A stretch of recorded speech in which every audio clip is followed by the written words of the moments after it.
Welcome, everybody. This is the T-Mobile Co-Stream. I'm joined by some extremely special guests. Some faces you haven't seen in a little while, maybe some faces you've never seen. My name is Jaws, of course. We have Hex, who was my casting partner last year, and of course we've been casting for a long time at this point. We also have a very special guest in Tim Ford. He's an associate technical director. Just an associate. Team Ford. Just an associate, okay. And we have Ben as well, otherwise known as Captain Planet. Probably one of the best Death Knights I've ever seen. So, you know, there you go. How about that days, actually? Oh, really? Okay, you've changed role. That's fine. When you game, you'll know T-Mobile has you covered. America's largest and fastest 5G network rules the leaderboard in coverage, so you'll have map control from coast to coast. It's just another way the leader in 5G is changing the game. Visit T-Mobile.com today to check it out. Your game will thank you. Yeah, so we are looking over the first series of today, Hunters versus the Dragons. Is it going to be a quick day? Has anybody got Preds here? I just want to say you nailed that, Jaws. My God, that was such an amazing introduction. I'm so proud of you. That's all I had to say. That's all. We were talking about that earlier about if we think it's going to be a fast one or not, and I was actually I'm gonna predict the Hunters just because I want this segment to last a little longer. This is such a special moment for all of us that you just want Chengdu to carry it on forever. I don't count them out. I mean, they surprised us pretty big yesterday, so we'll see. But yeah, I think Shanghai's going to win. Shanghai's way the better team for sure. There's no way. They're just like way the better team.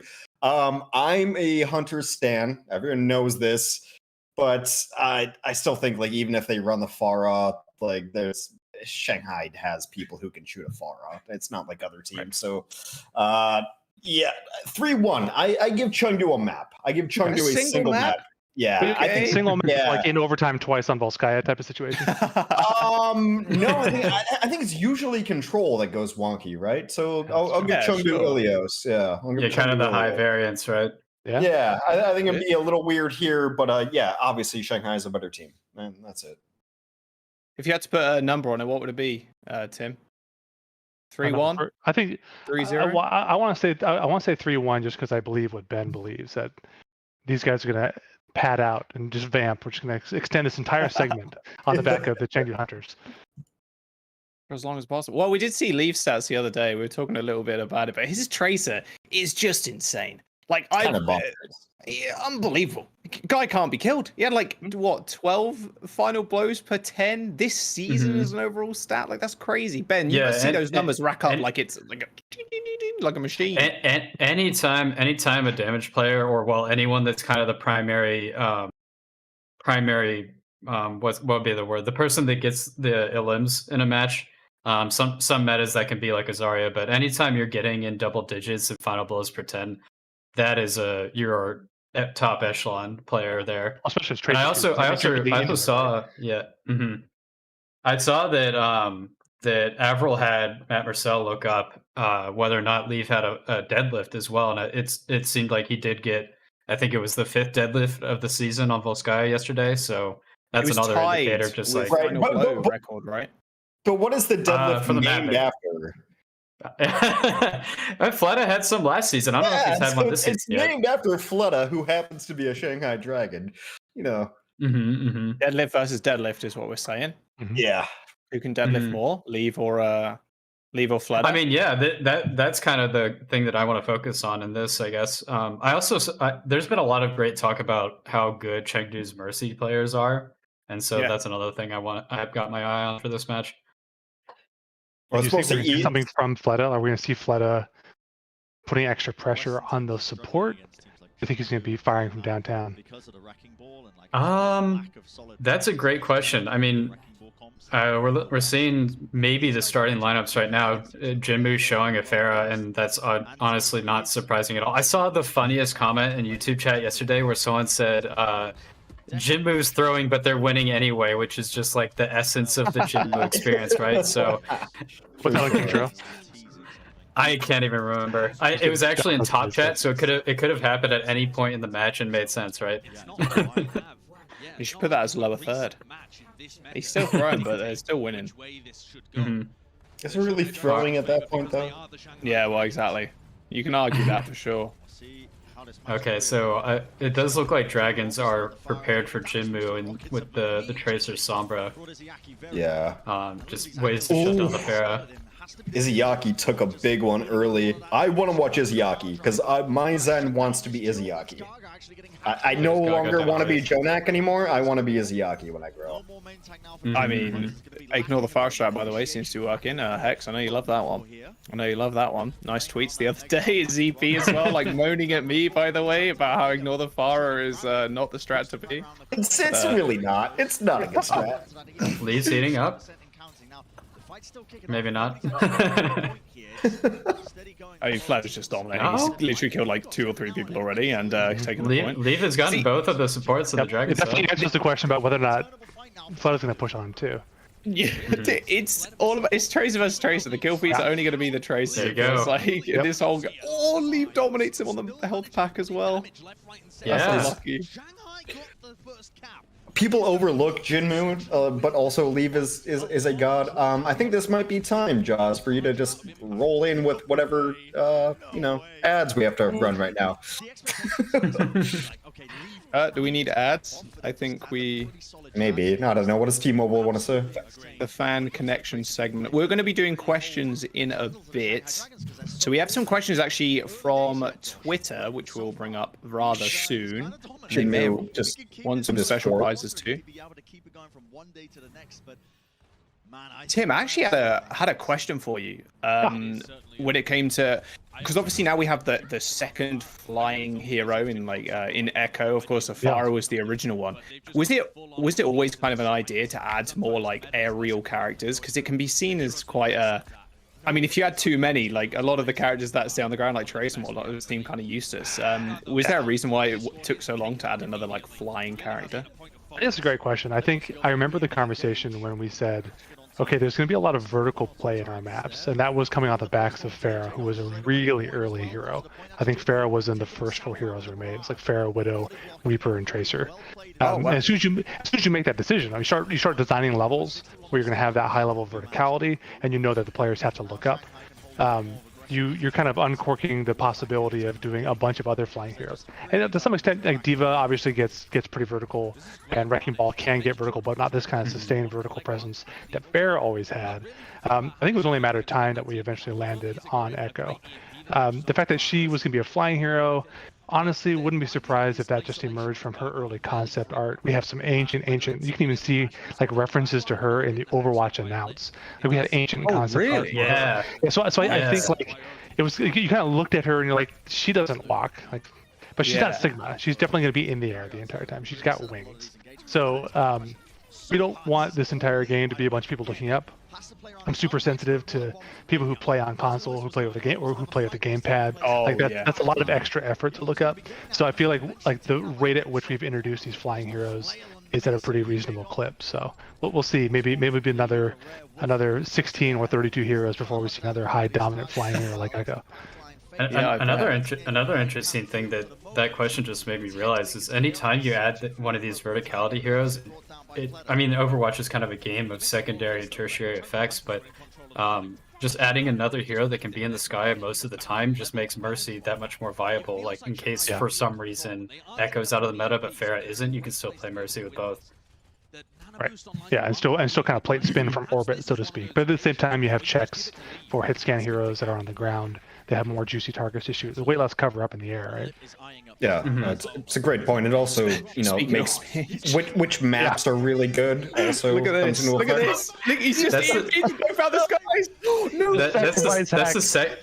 that's the second airborne EMP that Lip's gone for, I think. There is no way Jimu got pulsed at the end, but he managed to sneak his way on the side of the map. That was nutty from Lip. I really do love how it seems like a lot of this match is revolving around how are the dragons dealing with that Pharah, and then when they're not doing that, can they stay alive on the ground to leave? What I love about Chengdu, mostly, is how are you gonna deal with it? They just ask you the question. They ask you the question, and most teams have not had a good answer. Well, that's the thing that people always say. It's just so hard to define. It's forcing another team to play your game instead of the other way around, right? And that's a thing in sports as well. Like, it's so hard to see it in the moment, and it's taken me like 5 years of watching this game to kind of see it. Yeah, you can definitely feel it when you're playing. Like, at least as a support player, like if I'm Ana and Zen and I'm not really interrupted by literally anybody, and I can do damage as well as heal, like I'm playing my own game. What a barrage, by the way. Yeah, it feels so good. You know, you're just playing your own way, position how you want to, because you're not impeded by anything. Or sorry, nice. Excuse me. That pulse was so exciting. That's fine. That's fine. Fine. Everybody gets one, like I was saying before. Did you get a count of how many sticks did Leave get last night? Oh, I feel like he was putting a stick on the Ana on every single play on Volskaya. He had a 44% attach rate as well since the season started, which is insane. What makes me really happy though now is like seeing Tracer stick Briggs. Like I'm so happy. I hated Briggs so much when she got released, and so now just seeing Tracer just stick Briggs, I'm happy with that. We need to make special concessions for that. Just like increase the collision radius for. Or like, come on. Bomb against Briggs. Yeah, release Brig was the Tracer eraser, and I hated it. Oh yeah, yeah. So here's the CMP, by the way. Look at this. Yeah. It is. Oh, so nice. So nice. Oh, that's how he got away. I survived. Yeah. Snuck up. Not for long though, because dominated by stick. It's really interesting that you said that Tracer was one of the first heroes that you guys implemented and, you know, come up with a concept for, because Tracer has got one of the highest skill ceilings. Like, that hero's movement in any character, to be fair, in any game with high movement, it can just be an unbelievable killing machine if you're efficient enough with them. Like the best Tracers in the world, Fleder, Leave, of course, we're seeing them now. Like their movement and just the ability to survive for that long and find damage and find sticks is just incredible, honestly. She stood the test of time like almost 100% of the time, apart from goats. And she has. It's been remarkable too, just from a balance standpoint. Like obviously we've made a couple balance changes to Tracer from time to time. Nothing fundamental like what you know, D.Va or Symmetra went through, or Torbjorn, but it's been weird to think of her as kind of the standard candle of our balance, because we haven't changed it too much. That we kind of balance a lot of the other heroes kind of balance around her. Although it's funny, I remember the first early versions of Tracer, her damage fall off was not terribly far. Or sorry, her damage fall off was quite far off. So she was really effective at some of these kind of like Ashe medium range distances. What? No way. Which was problematic. That would be kind of silly. And if I recall correctly, there was actually an employee at Blizzard in our internal playtests who would just play Tracer and just wreck face exactly at that range. And I'm not sure if it was spite or not, but Jeff Goodman, our hero designer, eventually changed her damage fallout to be a lot more taxing. And it stated that at a reduced level, right? The damage falloff was pretty short for years. And then I think within the last 16 months, 18 months or so, we pushed it back out again. But then, of course, Hitscan had their damage fall off tuned a bit more. I can't recall if Tracer got caught up in that as well. But yeah, those are kind of the only balance changes we've really made here. We've really balanced a lot of the other heroes around Tracer, especially. She definitely is one of the more interesting heroes, because I remember when a Tracer nerf or a change did come through, everybody was like, whoa, this is like the first time in what feels like 20 years Tracer has been touched, because every other hero has been kind of mixed. Yeah, and it was the Pulse one, which was definitely a good change, because tank players just had a nightmare of a time against good Tracers. Yeah. That's because Tracer is perfect, Jaws. I don't know why you would say otherwise. I love Tracer. I really, Tracer to me there's a couple of heroes like her that are, like, ultimately her abilities are not super complicated. The things that she does is not super complex, but the amount of things you can do with her is almost infinite, and that's a really beautiful design. Like the simplicity, but the potential. It's almost like Winston, actually, in a way too. Like if you look at like a tank comparison, because I don't know if you Well, I can imagine you kind of thought about this, Tim, at the You give me start, way of, too much credit, start but of yeah. Overwatch. But like, I'm just saying, like Winston, I can't imagine many people thought the skill ceiling people were going to reach with Winston. Yes. Like primal rage juggling. He was almost seen as a joke, right? Until kind of like Miro popularized it. Miro, right? Miro was like the first person who just put on a clinic of like, this is how you Winston, and this is where you stand, right? Oh, you're holding Temple of Anubis. This is where you stand on defense on point A, right? As soon as I think Winston does more as a love letter to our level design than few other heroes do, because placement's so important for him and your timing's so important on him. The Winstons now are just absolute animals, like quite literally, but it's just insane watching people juggle. Definitely like a solo carry hero some of the time as well, with that massive HP pool. Like super old school, watching like 2 Winstons together. I was like, well, this is broken, clearly. We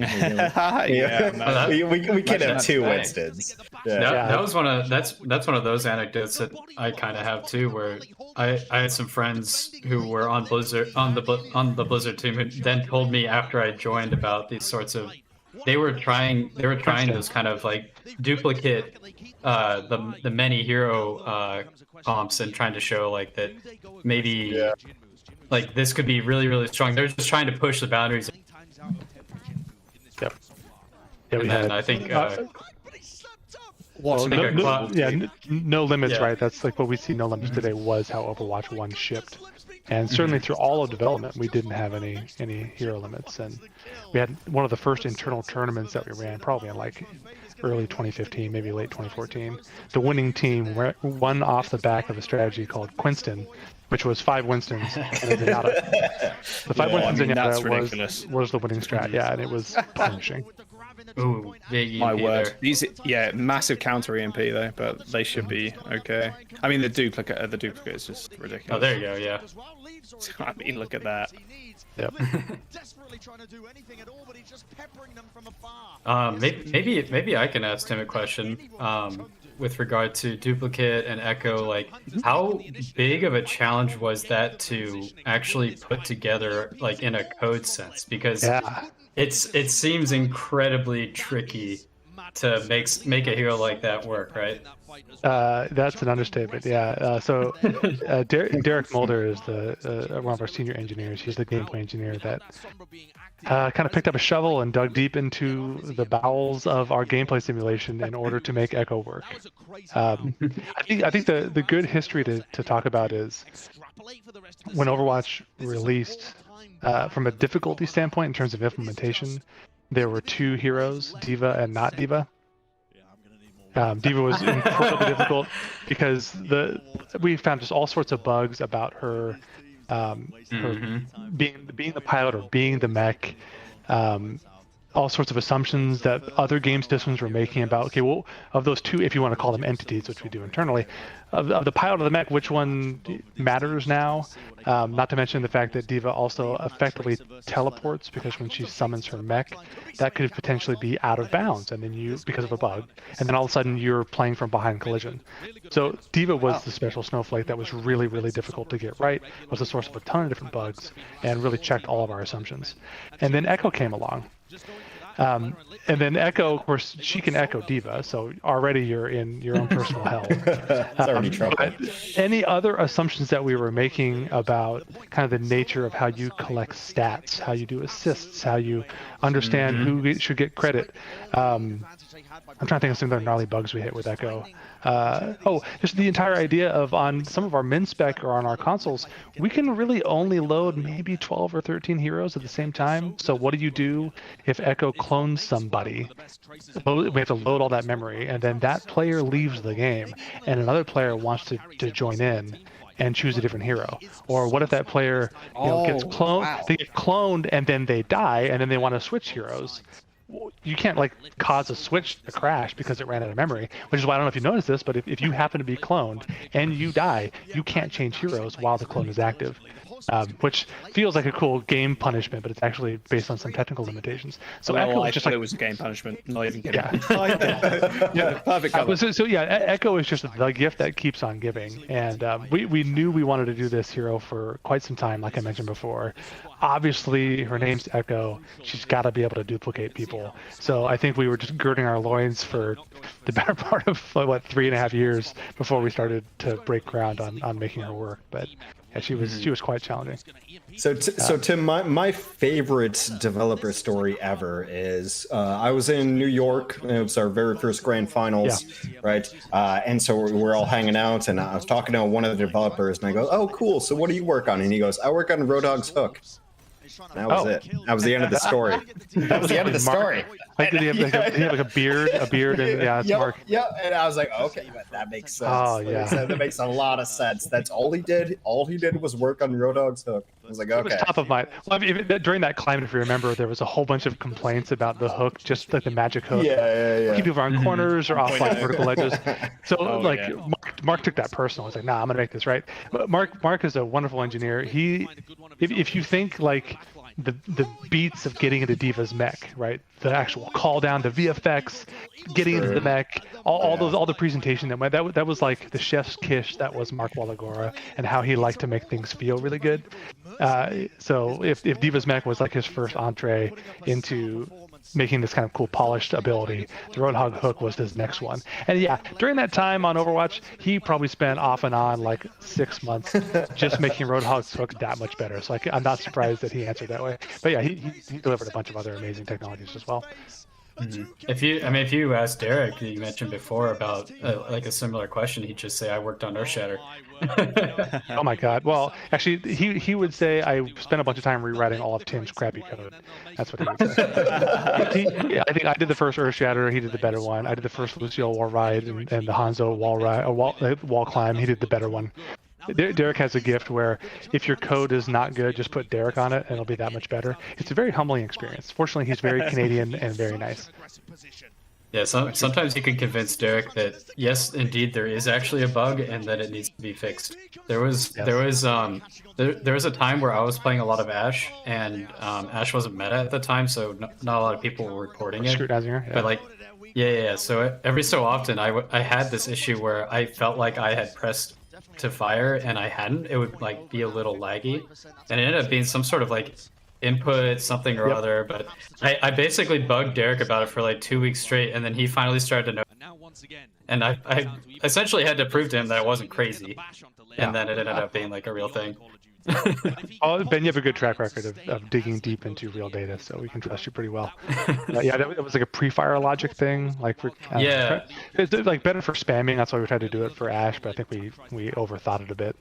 And totally. I'd love for Ashe to be better at spamming. That's great. Thanks, Ben. As long as you can't spam dynamites in a second, I think we'll be all right. I remember it was something that was put in that made sense for the reason it was there, but it was just kind of left over when it got into Ashe, right? Yeah. I don't know.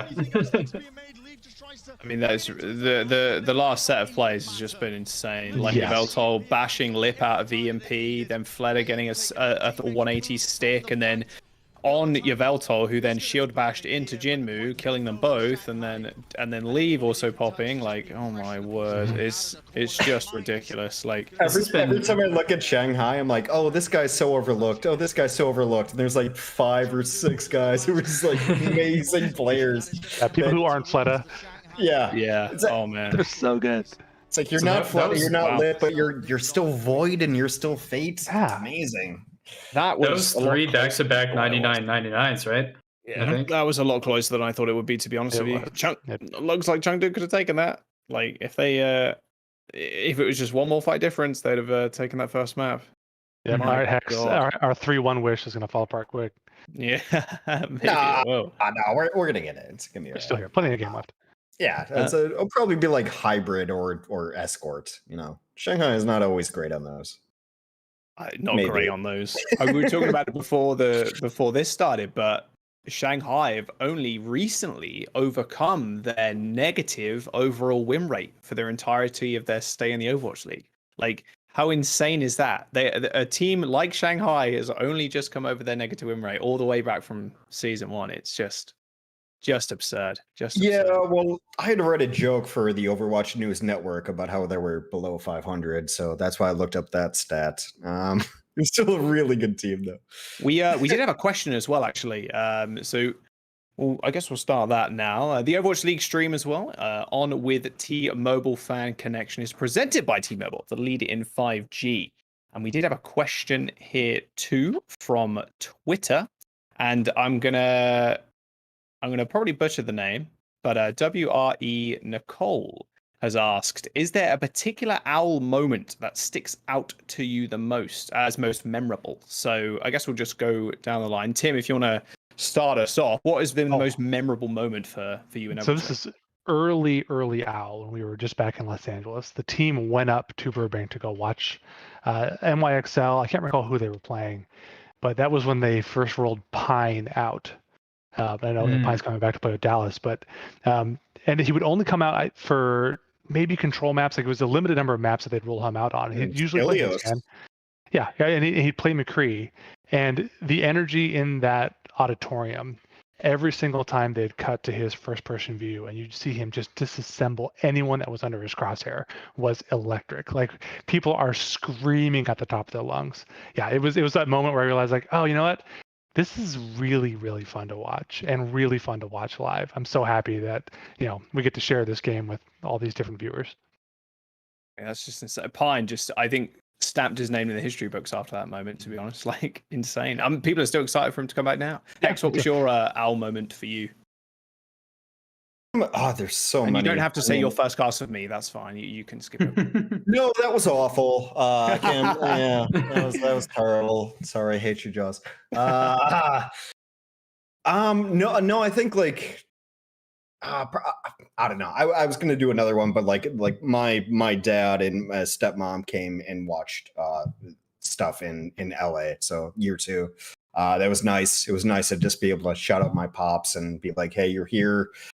This is the weird thing I've been doing for years. So thank you for showing up." Like, that was probably the biggest moment for me. Is like, hey, people actually pay me for this. So thanks for showing up. I shout video games. It's great. Yeah. Thanks, I Dad. had the same conversation with my mom too. Yeah, this is the podcasting I've been doing, which is what he always calls it, podcasting. So, what about you, Ben? I'm kind of torn. There's a bunch of moments that stick in my head, and I can't really say exactly why. Some of them are good and some of them are bad. Like, one of them, for example, was that you remember that play that Sid Yilby had at the end of a point Gibraltar against Boston, I think in season 1, where he triple blinks to touch the point to trigger overtime. Recalls, dodges the Deadeye, comes back in, gets like a double kill plus a pulse bomb kill, and New York end up. It was like, yeah, it's the best touch we've ever seen. I keep interrupting you, Ben. I'm sorry. It's okay. No, you're about to say what I was gonna say, which is it's like, like how one Overwatch is such a team game, but there are some times that you have these individual moments that it's so like they're rare, but they happen, and it's what makes you want to play it again and again. There's also kind of like I think there's a Carpe like 180 stick on a flying arc on Temple of Anubis, or I think happened once on his Mercy. There's like the EQO blade from last year. Oh, the EQO blade was one of my favorites for sure. Yeah. EQO versus Sparkle. Yeah, there's the bumper shatter into the Janu bomb on King's Row. I remember my heart was racing in the control room in that first Shock vs Titans game. That was crazy. It was just a lot of history in Overwatch coming to a head there. Yeah. And I also remember some of the bad ones were like Prophet Pulse Bomb the Wall. That actually reminded me of Transcendence, Fat Fingering. Yeah, you always got to remember. You got to bring up. And even a pre-Overwatch League one, I believe there was an Eska triple blink across the second point Dorado where he ended up pulse bombing a wall too. So Overwatch has like such a potential for highs and lows. It's really funny. Yeah, in history. Yeah. Yeah, I'd probably say I went a little long on that. Well, that's all right. Mine would definitely be. I think the cast we did in New York, Hex. It was a good London versus NYXL, and the NYXL crowd just going ballistic. They were just going nuts. Like, it was insane when all the NYXL players just marched out onto stage. They did their really sick opening, like Anbox and their ability to make like hype videos is just unreal. So having that just live in front of me, I was like, whoa. And I was like, oh yeah, I'm casting this game now. It's gonna be sick. And yeah, and then Hotbird getting loads of kills. Yeah, and they won that series. Yeah, they did. They absolutely clapped as well. Yeah, thank you so much for the question there, Nicole. T-Mobile has you covered as well. Thanks for the question. T-Mobile is going to hook you up with a 5G phone and some sweet Overwatch gear. So yeah, we'll be in contact soon. So thank you so much for the question there. Yeah, it's good. Like you said, Ben, there's a lot of history. Tim, actually, is there any like pre-Overwatch League memories that you have specifically? Obviously, you didn't know how good players are going to be today, but like seeing in its first iteration of like how competitive it can be, is there any big moments that stood out to you there? Yeah, I mean, I remember doing the first World Cup at BlizzCon, which I can't recall what year. That would have been 2017, I assume. It was early. Yeah, it was like 2017. Yeah, it was really, yeah, and just the like really getting the appreciation for the broadcast apparatus, like what all the different pieces are that we need to kind of put together this product to make Overwatch watchable. I mean, that was our first experience watching like live Overwatch in an arena with 25,000 of your friends. So yeah, you go to live sporting events growing up, and you kind of have a model in your head about what it's going to be like to watch a live esport like this. It's a lot different feeling when it's like your baby. It's the thing that you made with your friends that you love dearly, right? Yeah, it's for someone who barely crests platinum if I'm playing well, seeing these players play at this level is a blast. It's fun to watch because my code is reasonably stable. As long as you don't see any game-breaking bugs in front of your eyes. See all game-breaking bugs all the time, but as long as you guys don't notice it, we're good to go. Actually, I did have a small question about this. Was related to the technical side of things. Did you ever think Doomfist could diag off of things and like fly up walls with just his rocket punch? Because Doomfist tech has always kind of astonished me, and like I really like him as a hero. I know Hex doesn't like him at all. Another Doomfist we can bring up. But my question was going to be like, did you ever think about Doomfist? That was going to be the end of the question. Like, I mean, the hero is crazy. Like, did you think about Brigitte? The skill ceiling is crazy. The amount of mobility that you can find just with a rocket punch is ridiculous. Did you ever consider that might be a possibility, having these slope surfaces? Yeah, we hoped it. We see it with Wrecking Ball too, to some extent, right? But yeah. I think we kind of hoped, again, going back to that earlier question about, look, we're making a game that's going to have a high degree of verticality just for Pharah and Widowmaker, meant that we weren't really worried about players exploiting the terrain in those ways to get to areas that maybe they shouldn't get to with the hero as designed. Like the fact that half of the cast can get to those areas using their own abilities. I don't worry too much about someone using their finesse skills as a Doomfist player or a Wrecking Ball player to leverage kind of the weird idiosyncrasies in the terrain to get to places they may not be able to get to normally.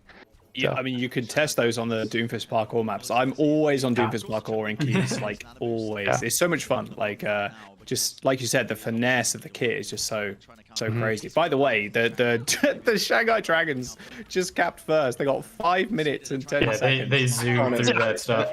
They be zooming right now. They might just take it. Yeah, I mean, Monk's dead.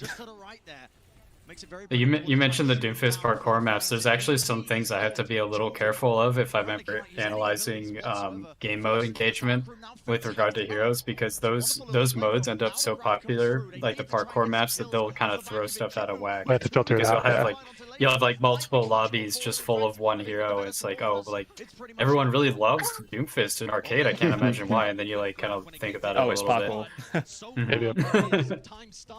Yeah, I play a lot of parkour maps with my kids, and it's really good training for them too, so they don't get so frustrated they want to throw their computer through the wall.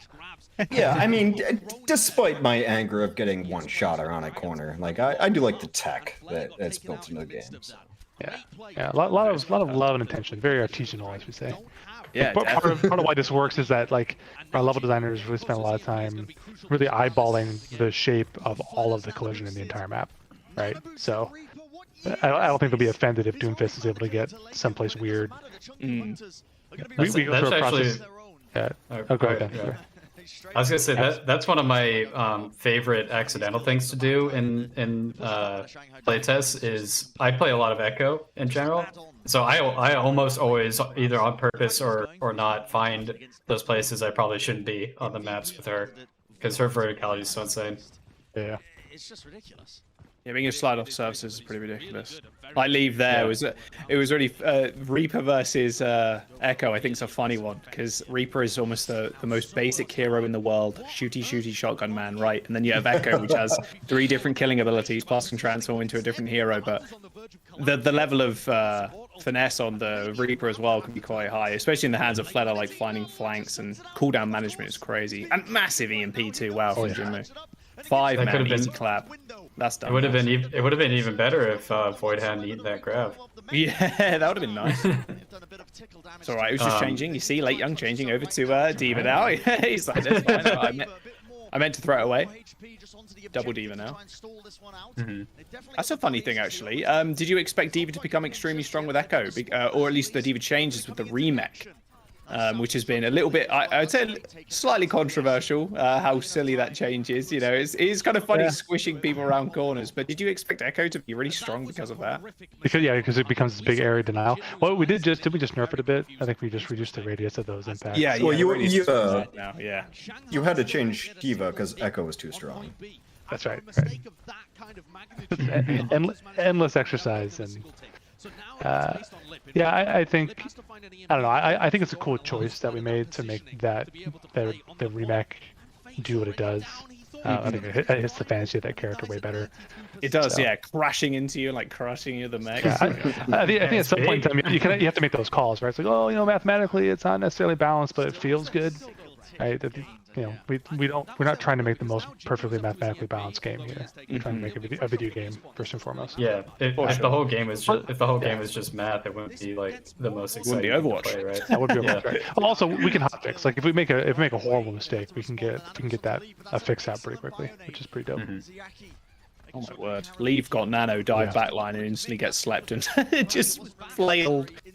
That's the funny thing watching Brig kind of evolve too as a hero. Obviously Brig and Goat and the Tracer Eraser status, but people have gotten ridiculously good with whip shots, and timing them to stop dives is a little bit ridiculous. Void is so good. Yeah. I have a question for Jaws and Hex. Maybe do you think that Brig has kind of gotten past the kind of the stigma that she had when she first came out? Like, is she seen as a like smart pick, like that kind of thing these days, like a fair hero to play and have around? In my opinion, yes. Generally, like, Scott Custa will be like, "Hey, Brig's fine now," and I'm like, "Yeah, I kind of agree." And that's kind of where we're at on Brig. Well, yeah, what do you think the tipping point was for that? Is it more about other picks, like seeing Tracer come back in the meta?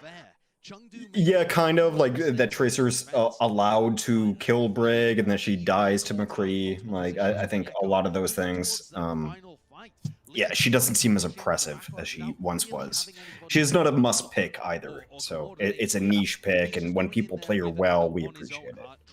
I think a certain stigma has kind of fallen away from Brig, because before I know in ranked a lot of people were like, oh, if there's for some reason like you're in like a GM lobby and there's a low Masters player or something, it's like just play Brig, bro. Like, it's just easy, just play Brig.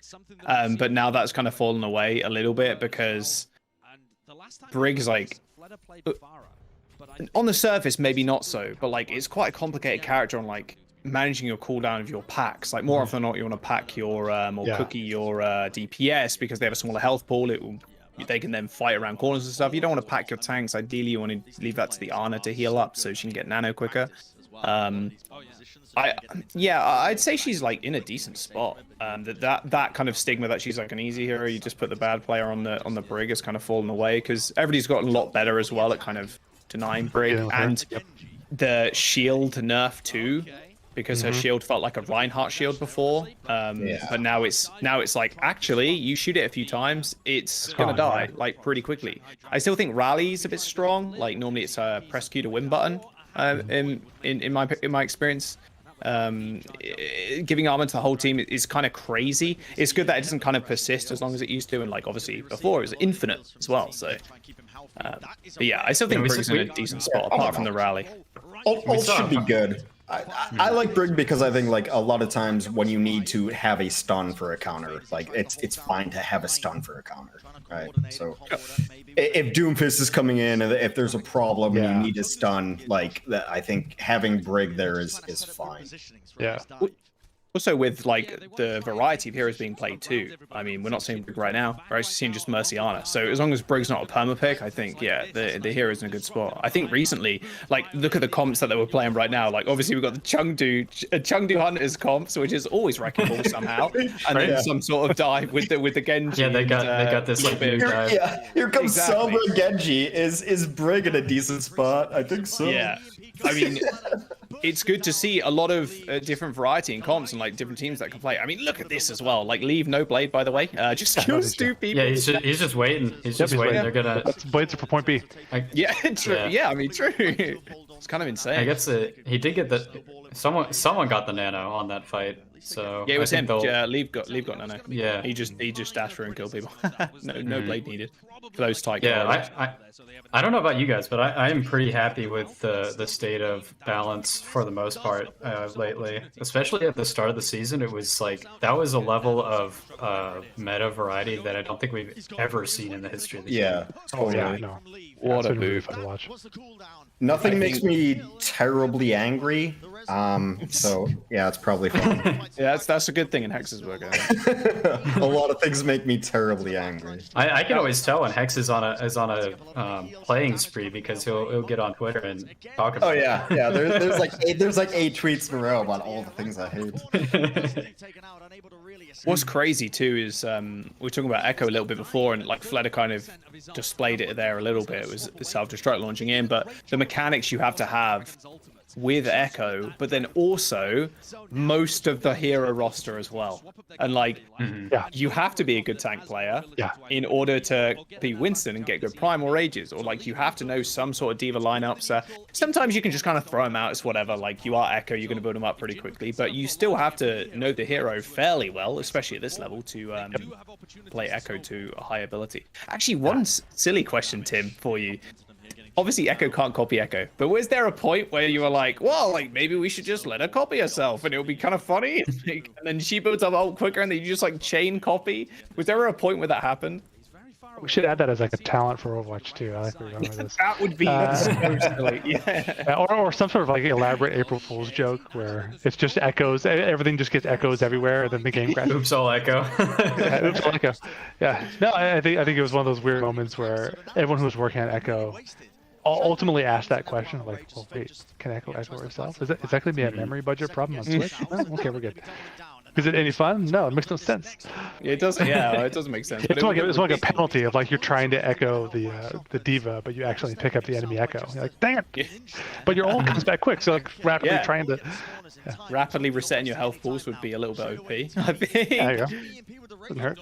Unbelievable Wraith form there from Leave. Wow, dodging the EMP, and that was a 0-man EMP as well because Lip tried to solo EMP the Reaper for some reason. Hunting for a duplicate right now. Yeah, I mean, he's got the ball. Okay, the ball is good. The ball, not bad. One pile driver, you basically get ult if it's on a couple of people. Feels pretty good. Would have been in the shot. He already used it on cooldown. Yep. No. It should be fine now though. Leave is dead. Yeah, Gargo gets cleaned as well. That's unlucky actually. Chengdu had rally too, but Fleda's way too strong on the Echo, honestly. You're talking about how good rally is. That was one of the things that I think helped Chengdu hold on King's Row yesterday. There was like a moment where all they had was rally and they just refused to die. Oh yeah, came back and held it. That was insane. That was like ridiculous. Like I've never seen. I think this season or like this tournament and the tournament itself. What are these games? Like, they are some of the funnest Overwatch matches we've had in a long time. Maybe I'm tainted a little bit from the meta from the previous tournament because we had the hero pools, but these last few matches have just been absurd. Like, the Fuel versus Hunters one is just going to go down in history of being the most, like, ridiculous kind of turnaround, considering everybody thought Dallas Fuel were insane. I know a lot of people were saying, "Oh, they're not that great right now," but still, I don't think anybody really expected Hunters to win that one. It's been a bit of a clash of styles for sure. If you watch all the West and you watch all the East, you're like, whoa, I can't wait until this happens, and then we got like what that happens, right? Yeah. And now we're East versus East again. They're both in the uppers. This is kind of nuts. Like we've got EMP and we've got Ana ult. Yeah, what Shanghai was doing there is so smart, because even though they were losing that fight, they were so far up on on Chengdu's spawn that they had time to come back and respawn. And a sick EMP too. They're not going to be able to kill Yveltal, I don't think, though. Surely not. Nope. Okay, that's unlucky. But now they're probably not going to get time. Jinmu, Yveltal are dead, and yeah, I think Late Young realized it there in his face. He was like, well, okay, maybe we lose this fight now. Yeah, Yveltal's done nothing for 3 minutes now. Yeah. Hindered. And I like him. I like Yveltal as a player, but he's died first, like the last 2 fights. I mean, more often than not, the dive target there is going to be the Brig. Like, you blow her up so fast if you send Monkey and let her in. Like, and Brig is, like I said, the Brig is very strong when she has rally up. Like, it's absurd. And like the pocket for the Ana too is kind of insane. Like, a good Brig can pocket an Ana for an eternity. Because you need yourself and you don't die. Jack, do you think they just like yeet in and just like yeet in the grab here? Yeah, I mean, you kind of have to, right? You just catch 2, like that's all you'll want. But OT, you wait for, at least you get a few kills. Like, it's kind of nice that they actually got kills here and have rally up, so now they can just grab spawn. Yeah, but it still kind of hurts, because now you're playing for draw, right? Yeah, there's the grab spawn. That was nice. Oh, they couldn't follow it up though. That was well, big. He was slept. Yep. Yeah, I know exactly. Is Isiaki gonna live? Oh, Isiaki lives. Yeah. And that should be map. Should be 0 HP. I know. Young's kind of burning everyone. Oh, he's nano. Yeah. These are the moments in Overwatch where you just don't know. Okay, they're done. Yeah. They got pushed off. Like, as soon as they saw that rally coming for Dragons, they probably win. All they need to do is just stall. They just kind of like juggle point ever so slightly and just like make sure none of them get burnt by Zarya, and then you just win spawns. 2-0 already. But I mean, closer than I thought. I didn't think Dragons were gonna flop on that 5-minute time bank that they had on point B there. But they only ended with 3-1. Can I Whoever take it loses this still has another chance, right? They play winner of the lower bracket. Yeah. Okay. Yeah, winner in the next one. Yeah. Okay, so we'll get to see more Chengdu, even if they. That's something to be happy about. Oh yeah, it's a fantastic day. We're starting it off with this eastern like region, and then we go to the west, and then we do one more. Like, we have 3 games today. This is taken very long, oddly enough, but yeah, there's so much Overwatch today. We did have another question too, so we'll do that in the break. And of course, the Overwatch League Stream On with T-Mobile Fan Connection is presented by T-Mobile, the leader in 5G. We did have another question from Minzy42. Can the crew form an OWL team of players starting with the same letter? Have one. Okay, Hex has one already. All right, okay, Hex. Are we going to take a break and come back until my genius of when I come back? I have S. You're going to do it now. I think S is the best way to go. I have S. Okay, so 6 players go. S. Smurf. Yep. Super. Shoe. Sparkle. Slime. That's only 4, isn't it? They're the right rolls. You need one more. Which DPS. What, I need a DPS? No, I had Sparkle and I had Shy. Sparkle and Shy. Shy. Sparkle, Shy, Shoe, Sparkle, Shy, my DPS. Super. Yeah. Smurf, Super are my tanks, and then Slime and Shoe and 6. That is a pretty good team. That's an all-star team. That is a good team. All right. Yeah, I've got a better one, and it's okay. F, the letter F. Your tanks are Fearless and Fury.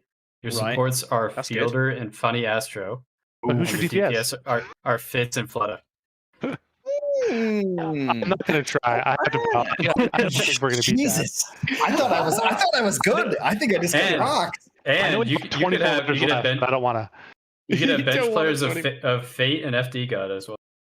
Oh yeah. Oh wow. Let's not even go to bench play. Come on. Tim, have you got anything? That's a I don't want to compete team. with that F1. That one seems dangerous. The Is there one that's F1 just? Is there at least a pair that's just JJ that we can build a team out of, or is it too much? Jay is actually not a bad option. Got your Jonax, Jexer, Tengus, yeah. Changu. Yeah, I've got a list of Now my stuff brain. here. You'd have Jerry and Jimmy, Juvie. Jerry and Jimmy. Oh yeah. Okay. I literally just got effed. I can't believe I just got effed. Looking at some other You got ones. Jim M could be strong. Let's get what we got here. I think A doesn't have enough tanks. Weird. C is close to good. Again, I don't know if they have enough Where's our- tanks. Close to good, but it's not. No. What about They B? don't have a main. I don't think they have a main tank. Is the We have problem. BQB and BQB would be good. Yeah. Boomerang. That is a good DPS. Bebe. Yeah. Bebe. Yeah. Not bad. Is there any supports beginning with B? Any support I players? don't think I can't think of any off the top of my head, but Yeah. Bebe is the off only top of my one. head. Yeah, think. Bebe is the only one. S and F, probably the best ones. Yeah. Like hands down. Wow. They're pretty good. Thank you. Thank you, Minzy42, for the question. And you can rely on T-Mobile as well, Minzy. Thank you for the question. T-Mobile is going to hook you up with a 5G phone and some sweet Overwatch gear. So, thank you for the question. Thank you for picking our brains just a little bit. Yeah, I think F and S are the best letters for Overwatch League players if you form them into a team. So there you go. There's the question answered. I'm going to concede. F wins. That's a really good team. We should make that an All-Star event. We should. Yes, John, Get those players together. if anybody knows how to get a hold of John Spector, let me know. We can just send him an email or something. Yeah. I think we might know a guy. You can friend him on Hearthstone, I think. you can only talk to him in Hearthstone, but only in the free, like thank you and good game and. Well, that'd be frustrating. Well played. Wow, so this might be a 3-0 we're looking at here, which is slightly disappointing. I thought maybe Chengdu would get an extra map here. Also, by the way, Carl has been on the broadcast, I think, more time than me this year. I'm just going to point I saw that again. Carl has had more airtime than I think every caster. So I don't know if anybody wants to look into that. Maybe Carl needs paying royalties. I don't know. Not Matt. Don't pay Matt royalties. I don't know, Jack. Can we ask Matt to draw a different Carl? Maybe? Yeah, with a hat or something, a Hawaiian hat. So that'd be good. I don't know, Jack. He's better looking, so that's why. Yeah. Okay. Nice. Thank you for that one, Hex. Sorry. I've been on a broadcast together for, I don't know, 7 months. Longer than that, actually, probably about a year. So, come back and say that to me. He's better looking than both of us. That's why neither of us are on Okay, yeah, broadcast, fine. I mean, that's fine. That's how it happens. I'll accept that one. Yeah, fair enough. Tim, what has been your favorite kind of memory working on the team, working on the game? Is there anything that kind of stands out? I'm sure there are tons, but the easiest one's like when we announced Overwatch at BlizzCon in 2014. Oh yeah. All right, so I remember I was sitting there and my wife knows she's there. She never comes to BlizzCon, but she came to this one. She knows obviously that we're making this game, but she doesn't. The only game she plays now is Overwatch, but before that it was like Words with Friends, End of List. I'm also there with my brother, and my brother doesn't know exactly what I'm doing. But what he does know is that it's awfully hot for November, and I'm wearing a sweater. It doesn't make sense why. The reason I'm wearing a sweater, of course, I have a Reaper shirt on underneath, and I'm waiting for the announcement. Oh, I see. And I'm sitting there, and like Metzen comes out, and he starts to kind of make the announcement. I know how Metzen is feeling at this moment. I also know how Jeff is feeling backstage about to talk about this thing. And I'm holding my wife's hand. And I think I'm holding my buddy Andrew Wang, another engineer on our team. He's in front of him holding like his shoulder, and we're all just like tense and mostly crying. And then it happens, and it's just for the better part of 7 minutes. Yeah, it was one of the highlights of my career. That's incredible. I can imagine. I can't imagine the nerves, actually. I was going to say I can imagine, but I don't think I can. Like releasing a big game like that. I've got a few friends in like game development back in the UK. Like a couple of my friends worked on Gears of War, and they kind of talk to me about that kind of stuff. I'm like, man, I didn't really get that nervous like getting up on a stage or anything, but like creating a product that you've worked on for so long, obviously poured all your heart and soul into it, and then releasing it to the public, and obviously hoping that it's gonna be loved, and of course it was, and it still is. Man, you must have been. I'd have been sweating buckets in your position. I mean, That's all the strategy is to announce it at BlizzCon because you already have a self-selected audience that's paid hundreds to thousands of dollars to be there. So True. I was more nervous about the Sombra announce of like, man, that ARG went way too long last summer. I hope I like the hero. But that announced pretty good. That was a crazy length, actually. I remember that being like first announced. I'm like, whoa, what the hell is this? And then it kind of led on. I'm like, are they releasing a new game? I was like, what's happening here? Sombra's one of my favorite hero releases, though. When it comes to the build up for it, it was slightly long, but it was very cool the way you guys did it. For us, it felt like an eternity. Like, oh man, we probably shouldn't have started this. I just want to show you guys. Yeah. Has there been a hero you've kind of maybe worked on or seen people work on that you're like, oh, I don't know, like I don't know how the community is going to kind of react to this one, maybe it's a little bit controversial in the camp over there? Sombra was that during development. We had a hard time landing on her. Genji was too. Like there's a reason, like I think the last three heroes we released for beta, it's like Genji, Diva, and I can't recall who the 21st one was. It was May. Yeah. Oh yeah, great. Those aren't controversial at all. Anywho, Genji, we couldn't we tried all sorts of stuff with him. I think one of my favorite abilities we had was he could wall climb, but he could also like stay up and attach to a wall. Oh, like a Prince of Persia kind of, or like Assassin's Creed kind of like. Yeah, Assassin's Creed. Yep. So like, because we're all just inspired by every other game. Overwatch is just a love note to every other game ever made. Anywho, I remember being in a playtest, and I think Arn, who's our one of our art directors, our character art director, he's playing Genji, and he's on defense in Dorado, and he's just up in the cave right before checkpoint 1, which then was checkpoint 2 because we had the car wash area. And I'm playing McCree, whatever, marching down the middle, having a grand old time. All of a sudden, I hear his ult call out, and he just lands on me with a sword.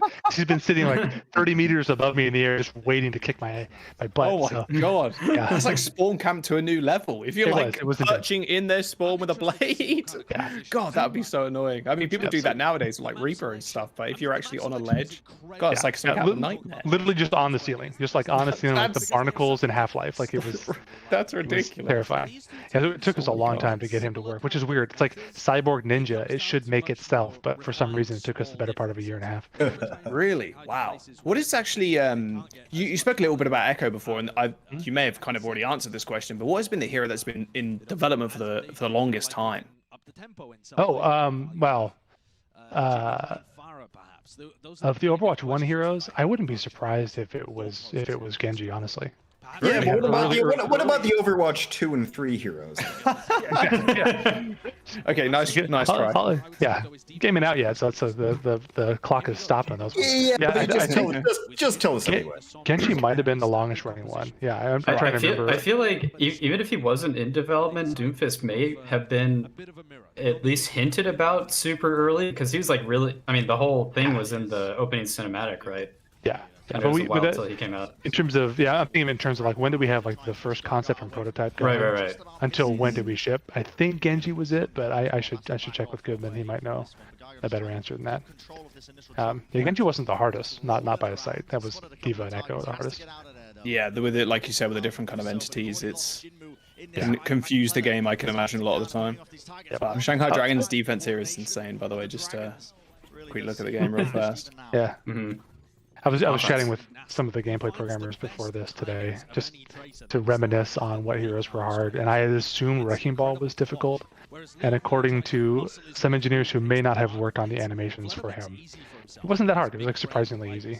And then like Brig turned out to be harder because of how her shield worked and because of some bad assumptions. Again, it's my talented staff of engineers are fixing mistakes that I made in 2014. And that's what's taking time to get the hero done. Yeah, the animations for Wrecking Ball must be kind of annoying. I know there was a point where you could kind of swing and you would be out of your ball form, and it looked really funny. And it was just the spider ball. Spider ball, yeah. That was great. What about that one day where Diva showed up as a door? That's what's a weird. I don't remember that. I didn't remember that. It showed up on the door. I think someone had bad memory. I couldn't reason through that one. That sounds like neutrinos hit their hard drive at the wrong time.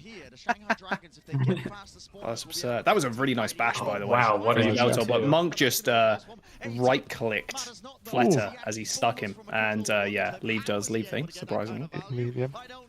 So I was talking to Matt Marcel about like how long the Tracer pulse bomb window is, and he's like, yeah, it's only 0.15 seconds. I'm like, I swear to God, I get my Tracer pulse bomb canceled so often. But I guess it's only 0.15 seconds. It's when Tracers lose their pulse bomb. As a reaction time and a half, you can bash that. That's what's honestly some of the best things about Overwatch is not sometimes getting the ult off, but actually getting them cancelled. Watching people get them cancelled is just insane. From like McCree, the classic kind of McCree flash to cancel Shatter and that kind of stuff is just absurd. Yeah, crushing a Reinhardt's Earth Shatter with McCree is chef's kiss. Or just like when new heroes come out and you like speculate that players might get to the level where they can combo things together, but you don't see it yet. It was like, I think when Orisa first came out, and I don't even remember if this was Al yet, but someone had gotten like a halt plus pulse bomb combo. I was like, wow, it'll be really cool once they can do that on purpose. And then it literally becomes like a cornerstone strategy playing with Orisa. Ult Dragons, classic. A real classic. Man, the backline for the Hunters are crazy. Sorry, it's remarkable to see the pros here, because I don't know if these two are playing with. Are they connected to the servers in Hawaii? So they're playing with like 80 millisecond latency. The fact that they can react and they can cancel each other's attacks, or even wait for them to escape from in that last match to escape from EMP. The reaction times are insane if you're fighting against 80 to 100 milliseconds of lag. Pine has been streaming playing on North American servers from Korea lately, so he's on like 150. He's still like doing Pine things, right? That's kind of it was. I played against him today. Did you play against him? Yeah. I was like, I was trying to think. I thought it was Flower's account, but Nano Hana is Pine. Oh yeah, that's him. Spoilers. That's his Smurf. Oh my god! I was like, this guy is ridiculous. And then I was like, oh no, I think that's a Smurf. I think that's maybe Flower. Like I couldn't remember, but no, it's Nano Hana is Pine. Yes, and I was like, oh my god, this is so annoying to play against. But yeah, like even with ping, I'm like, how do you do that? Like, you know what I mean? It's kind of a testament to all of Overwatch's coding, like the way the heroes are designed, the sound design, and all this kind of stuff. You can build a muscle memory that you can react to the positions of things that you can't even see, and they aren't even in the position that they're gonna be in due to latency yet. So it's crazy. Oh my! He didn't just escape with 3 HP and then go invis. Wow. He did though. Yeah, he really did. And the Chengdu Hunters, by the way, have kind of out-rotated themselves, unfortunately. But at least Izayaki dies. The mines are huge, though. Wow. They should be fine. They have rally. This is actually kind of weird, though. Look at the brig. Whatever. Fleta. Fleta's gonna Fleta. Was it 2 melee kills? Yeah, 2 little bops. They did end up losing the team fight anyway. My word.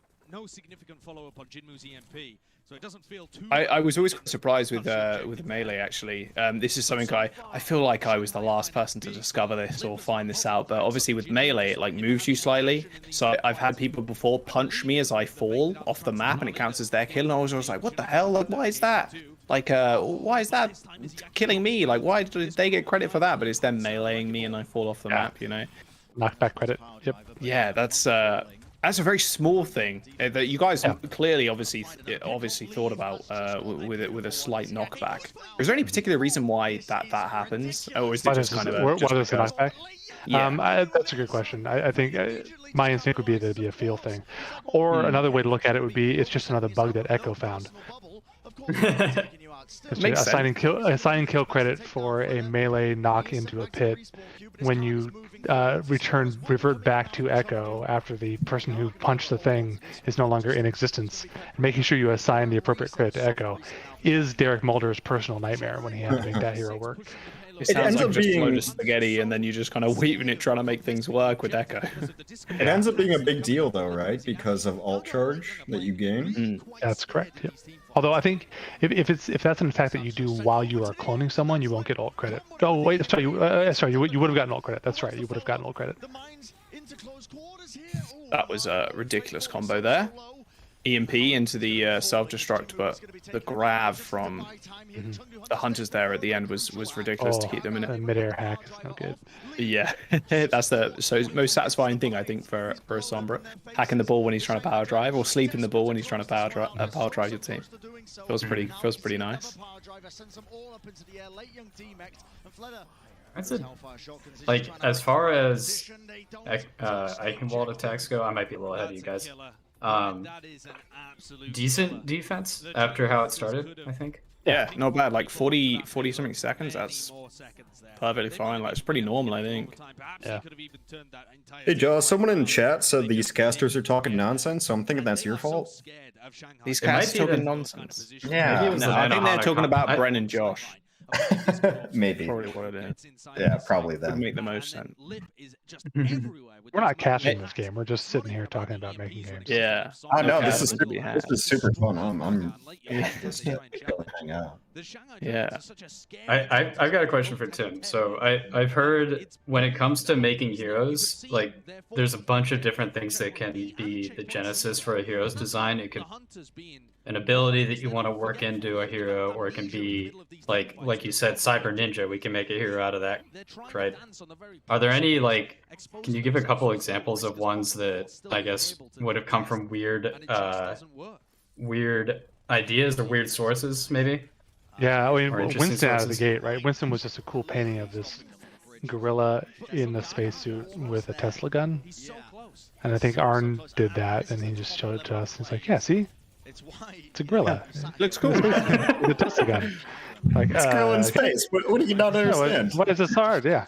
What does he do? Well, he jumps and he puts a bubble shield around.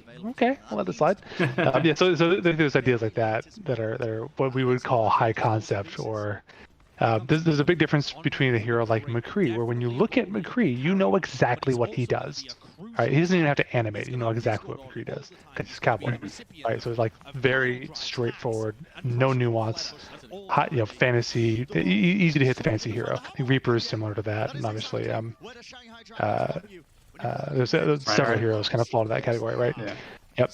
But you have heroes like Sigma, where like you look at Sigma, you're not quite sure what Sigma does, or look at Winston, you're not quite sure, other than the Tesla gun, not quite sure what he does. So I think there's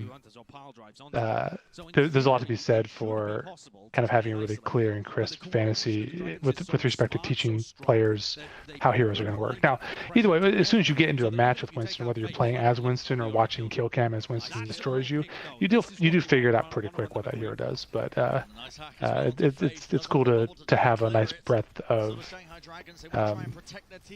really non-nuanced heroes like McCree all the way up to nuanced heroes like. Or Like once you, once you watch Sigma's video, you're kind of in. I love that video. It's so good. It's so good. Yeah, from a narrative standpoint, I think Sigma's killer. He's really cool. I feel like they might be able to recontest this. They have got EMP. There's the Rye. Okay, wow. They already win this fight even if they don't use EMP.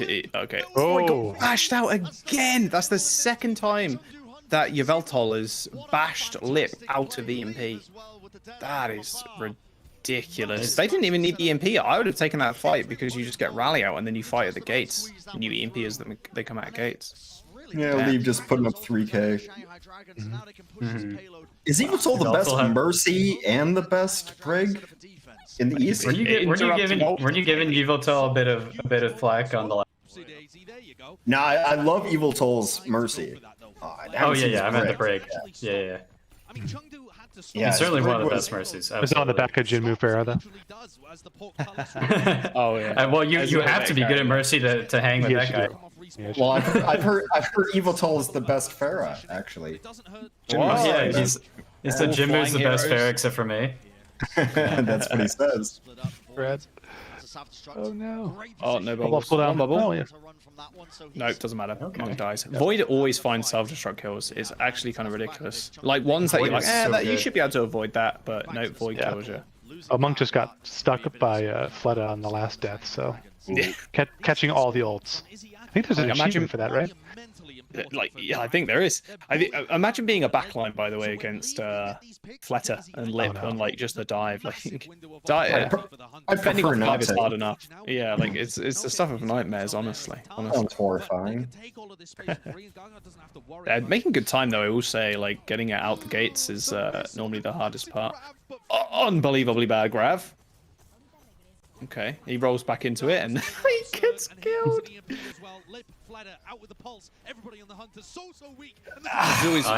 I'm loving how much they're putting into to leave on this. Like, you don't if you're playing McCree and you get like 6 shots a clip or whatever it is, and you don't expect there to be like if you won't get as much return out of like putting resources against you like that. It feels like, right? Because you can only shoot one thing at a time, but like Leave is absolutely making it work. You don't expect a team to put 2 ultimates into a McCree when you're 4v6. Yeah. You don't expect That's that. a different way to put it. Yeah, Yeah. It's flattering if you're on the receiving end of that. Oh, for sure. I think Lee's fine with that. I'm going to be honest with you. He also is. He also, like, his player cams are always really funny to me because he seems like the stillest player in existence, like actual marble statue of a person. Like, it's so funny watching him play. He's just so incredibly still, eyes focused on his crosshair clicking heads. Yeah, he and Jinmu really have that stoic nature going on. Lei Young's a lot more animated. He seems to be like the main shot caller for them almost. They were so close. This is so tight. Oh, The grab was so nice from Late Young. They all split as well, so the dragons basically just funneled into like 2 fire lines. yeah, that train's gonna stop it though. Yeah, they're not getting this. They're not gonna get this. Nope. Goodbye. They'll have some time. No. I mean, the ability to clutch for the dragons is second nature. Tim, actually, who's your favorite team of all time? It doesn't have to be Overwatch League either. If you got a favorite pre-Overwatch League, but what's your bit? I still carry water for that 5 Winstons and Yata play we had in that internal tournament. I mean, that's fair. Yeah. Reasonable, No, I couldn't possibly talk about it. I'll talk about my kids' love. My kids love Houston, and I don't know why. Because we spend 0 time in Texas. They also just, with such venom, dislike Dallas, and I don't know why. And at some point in time, we were watching a bunch of League with my kids, and my daughter was like, "Oh, I like the Shanghai Dragons. I like the Hunters. I like Vancouver. I like Red Sticks. Like every single team I like except Dallas for some weird reason." Wow. And of course, when I read the news that Pine was coming back to play at Dallas, that was trying to break my daughter's heart. I'm gonna watch a little bit more Dallas because I want to see Pine play. And then was it Pine versus Lip in that Widowmaker tournament a few weeks ago? And she's like literally standing right at my parents' house watching it, and my daughter's on her feet screaming "Let's go!" as Lip, falls behind, but then slowly starts to take Pine out in this 1v1 competition. Like, wow, jeez, okay. You don't even know who Lip is. Yeah, but she knows she doesn't like the Dallas Fuel, and Pine is on the Fuel. Yeah, I have friends on that team historically. I feel so bad. Oh, that is hilarious. Yep. They really do not burn blue, but they bleed green. I don't know what they say in Houston. They do. Yep, they bleed. Oh, what an EMP. Yeah. They Texas hard. Texas hard, that's it, yeah. Isn't it anti-up? Isn't anti-up? No. It's one of them. How are you guys not watching socials? Jesus, am I the only one? Mine was a joke. I just really want Jack in the Box, that's all. Yeah, don't blame me. Oh man, that EMP was just not great from Lip. He feels like he's scared at this point to like step anywhere near the Hunters and EMP because he's going to get interrupted again. And that they get punished for it. Uvalto was just sat at the back line with Monk and they were able to heal through it. Wow. And this grab do it, so off of that. Ult bank ain't too bad though. Yeah, it feels like just one grab in the corner here should be enough, but Wrecking Ball just boops you out of the way. Okay, Out of the no, spawn. oh, yep. Wei Young's got to get this off though. Oh, Izyaki's dead. This should be it, good. really. Yeah, nice grab. Huge Yeah. grab. It's just cleanup at this point. Very close. Again, very, very close. Nice rally, and yeah, there you go. Extra time. 140 versus a minute. Yeah, as much as I like Dallas and Atlanta, this could be just a preview of the finals right here. Maybe, yeah. Maybe. These seem much closer than I thought. Well, do you think Chengdu's I- gonna beat Dallas twice? I think How they handled them the other day, maybe. Yeah. Have the fuel learned? That's the question. The not double barrier. Oh, that was Atlanta. Yeah, I watch Atlanta's a lot double of shielder. I watch a lot of East and West, and yeah, the East is just better than the West right now. Yeah, Just better. as it stands. They're just straight better. An embarrassment for Chengdu that they have this player on the team. I think the interesting thing for me was if I was just looking at the stats, I would, and maybe this still makes sense given how good Shanghai is, but looking at their path into this this current tournament cycle, they were not really challenged at all. Like they were just destroying teams. Yeah. Well, who's gonna challenge you in the East that's not Shanghai or Chengdu? Yeah, I know. There's not a lot of great teams out there. To be honest. I was a little worried. They look good relatively, and so it wasn't until we saw the matches yesterday, like we knew that the Eastern region was on top of it. Maybe Seoul's good. Yeah, but that was Seoul. Seoul's kind of good, but like not great. But they're kind of good. And it is super risky for Hunters to go for this Sombra.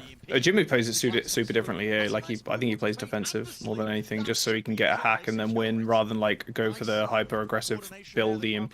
Wow, and they kill Fate too. Okay, wow, that's crazy actually. Yeah, Shanghai has to retreat and try to recover. Oh, yeah, Chengdu full held this map against Seoul, I think, not too long ago. Like maybe 2 weeks back, Chengdu has full held this map against other Eastern teams. Let's see how far they can take this push. Man, if you ever get flashed, like do what Lip did a second ago. If you're jumping at the same time, landing those perfect headshots, kind of hard, because you end up bouncing. Oh yeah, there's so many funky things that go on with stun animations that I'm sure just like drives some people nuts. Yeah.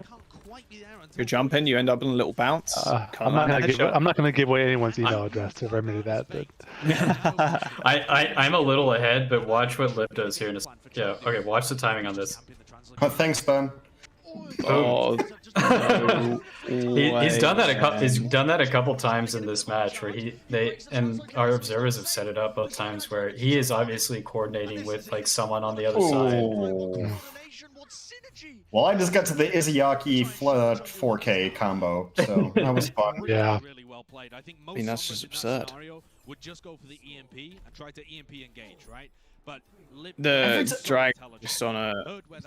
Every time you look at Dragons, you can't figure out who their MVP candidate is. Yeah.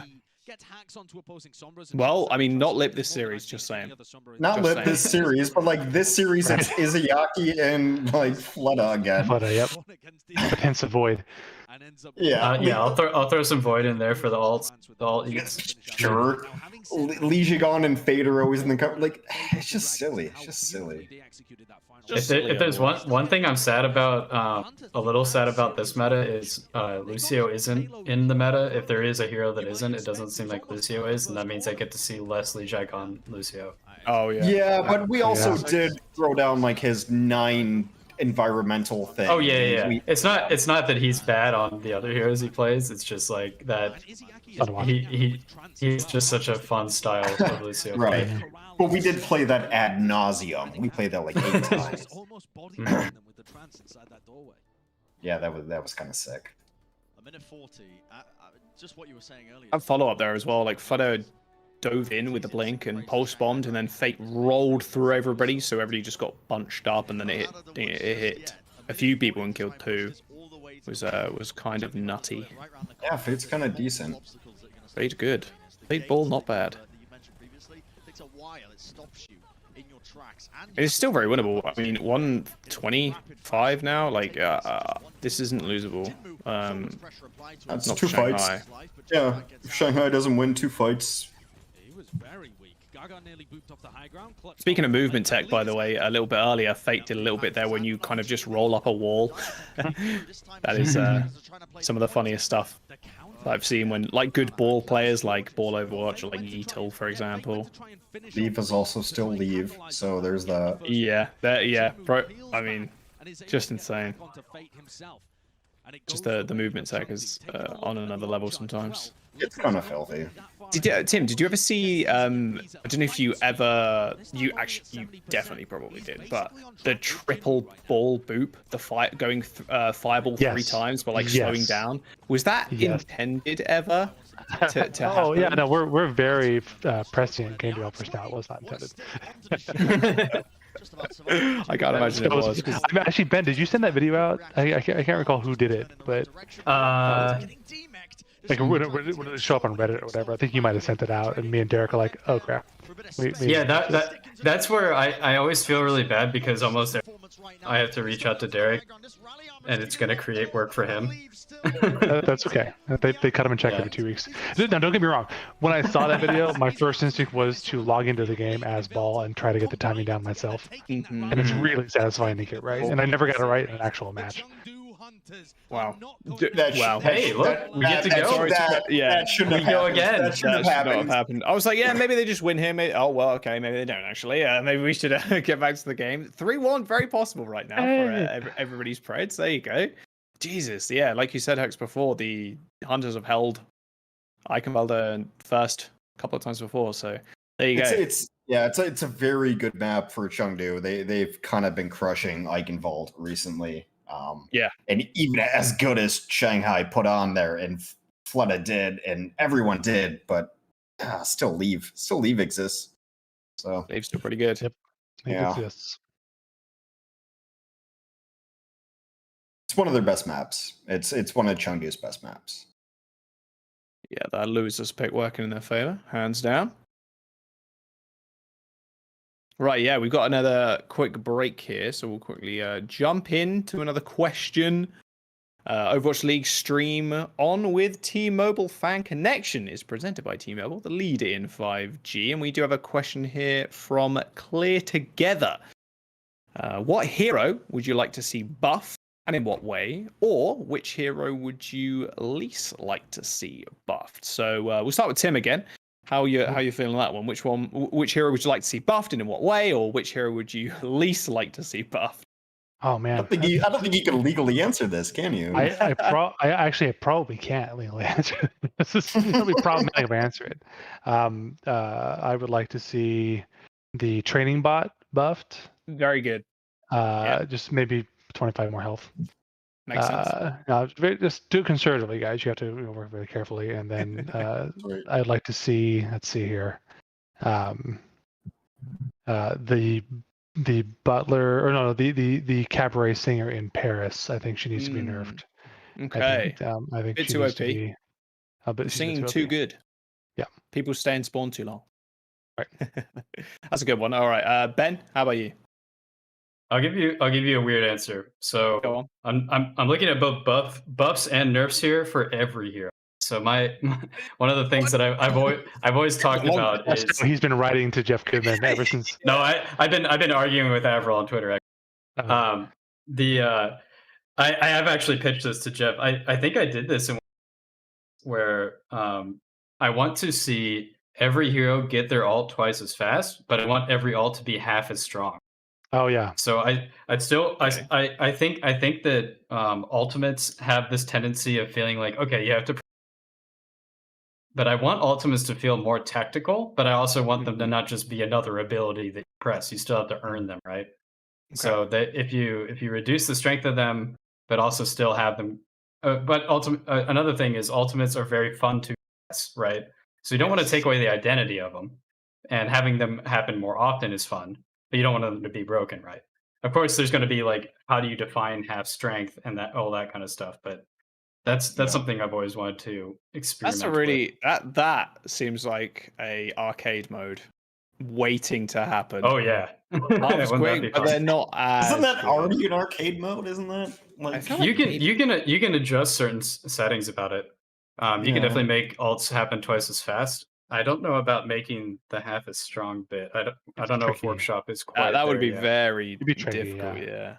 How about you, Hex? Yeah, I guess kind of just like what Mr. Troutman said. I want to die less as Pharah, and I want her to do less damage. So let me just chill in the sky. Justice reigns from above.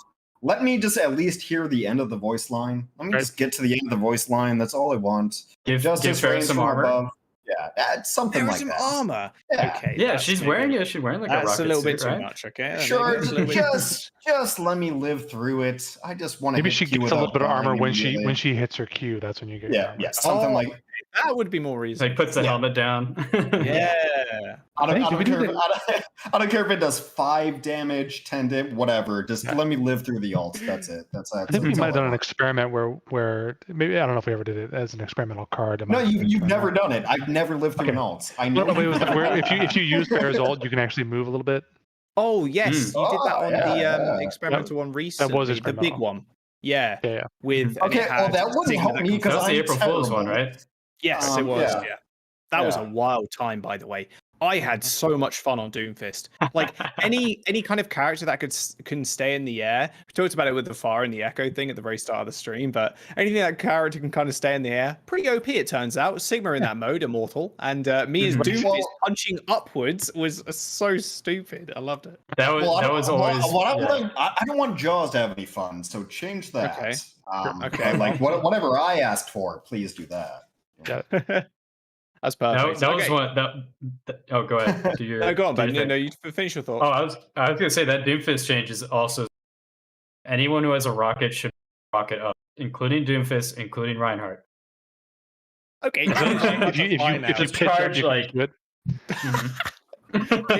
pinning Pharahs in midair. I mean that. Let's do it. That is like made for YouTube. I think that might be a good It is. Thank you, Clear Together, for the question, of course, and T-Mobile has you covered. So Clear Together, thank you very much for the question. T-Mobile is going to hook you up once again with a 5G phone and some sweet Overwatch gear. So we'll be in contact for that. Hope you enjoy both of those things. And thank you again for the question, sir, or madam. And it's honestly the debacle of like buffing, nerfing things, and like, oh man, save those kind of stuff. The experimental, the April Fool's one was honestly some of the funnest streams I've had. Like we all got together, like everybody jumping in and out, all the talent, and some other people from like. Were you playing with Scott when he Goomba stomped someone with Doomfist by going off a ledge and going straight down? He just punched someone down into the ground. That was the funniest stuff. Those times were so good, man. I was like, as Doomfist, I was hard inting, but I was only trying to go for rocket fist, like just people out of the sky, like Valkyrie Mercy, boom, trying to get him into the wall. Sigma, try and get him into the wall, like as he's floating away into the skybox.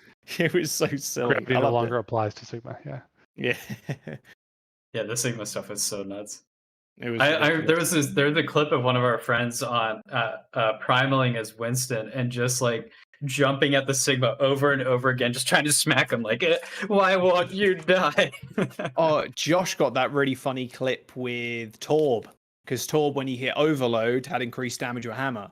So someone nanoed him, and then he was just hammering people at grabs. Like we grabbed them, and he was just hammering them to death. It was so stupid. It looked hilarious. They should have done a highlight video and overlaid it with the hammer in Smash Brothers. You know that? Yeah, that would have been really good. You mean the hammer from Donkey Kong? My bad. Yes, everything's a reference of a.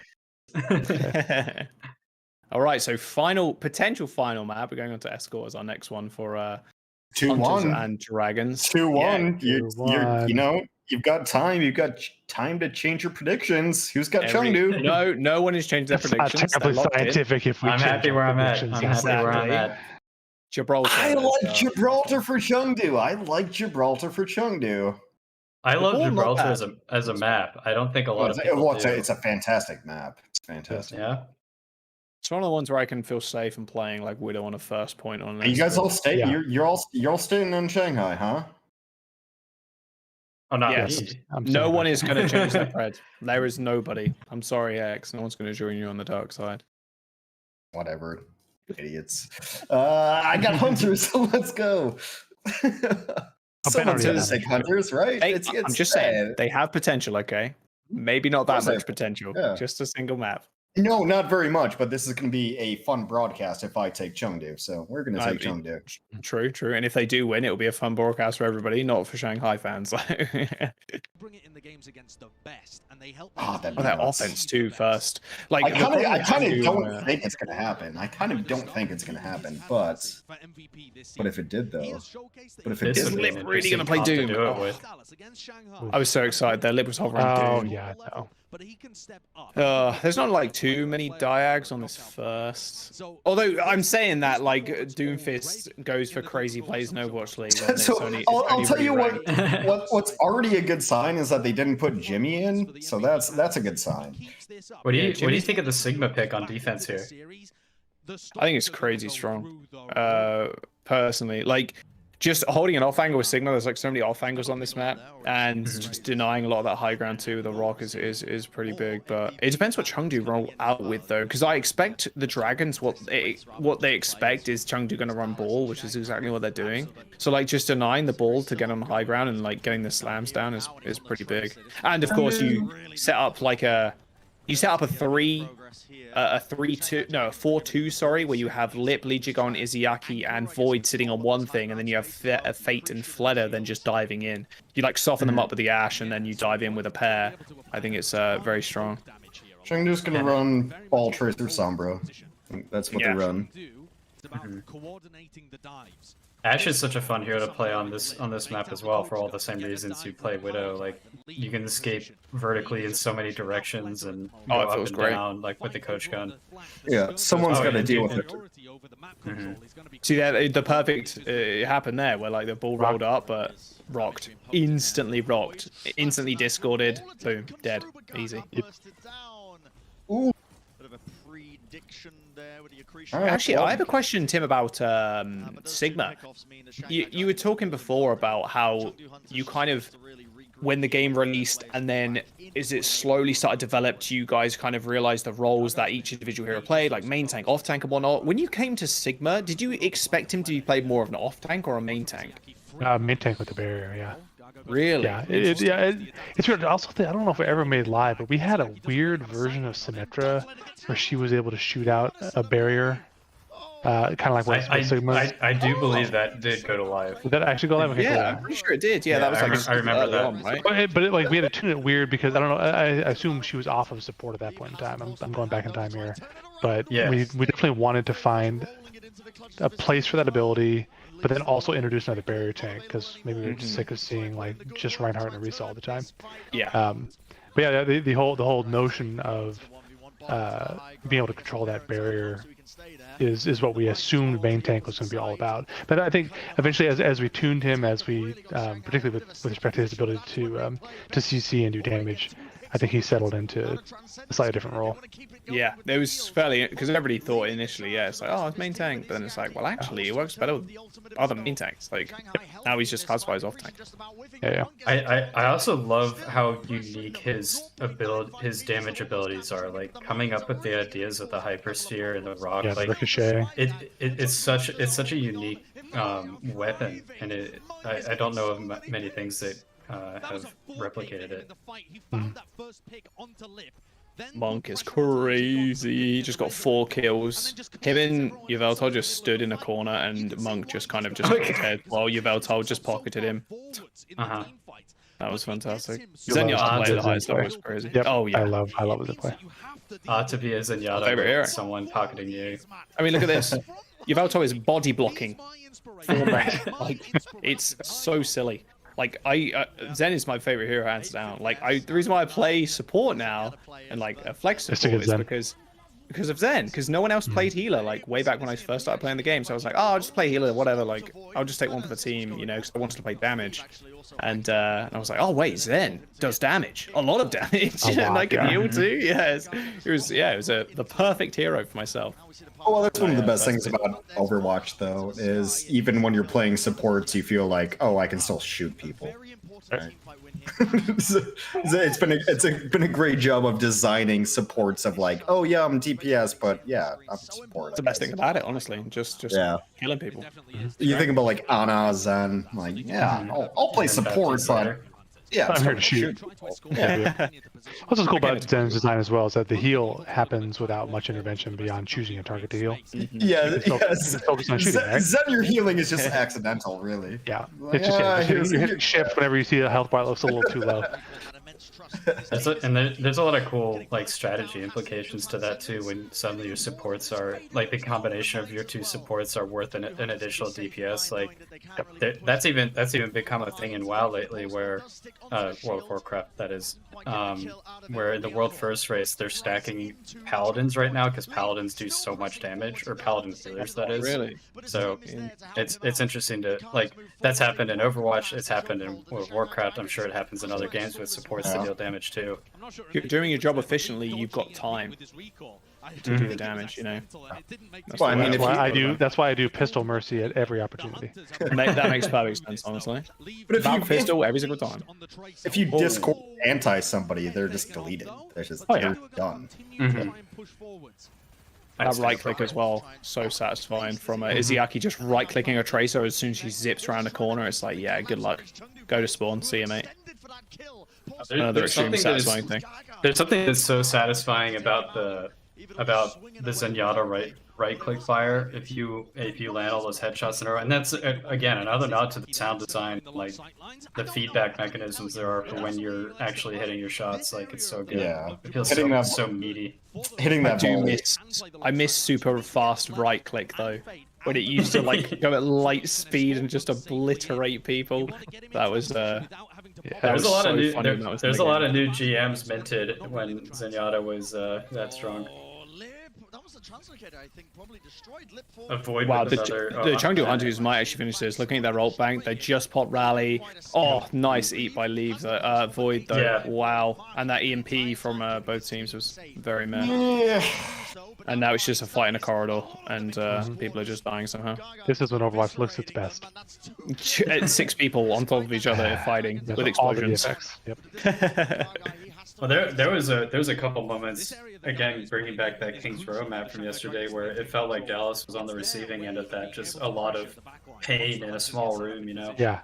Yeah. It never used to be, but it's such an important area of Gibraltar to control now.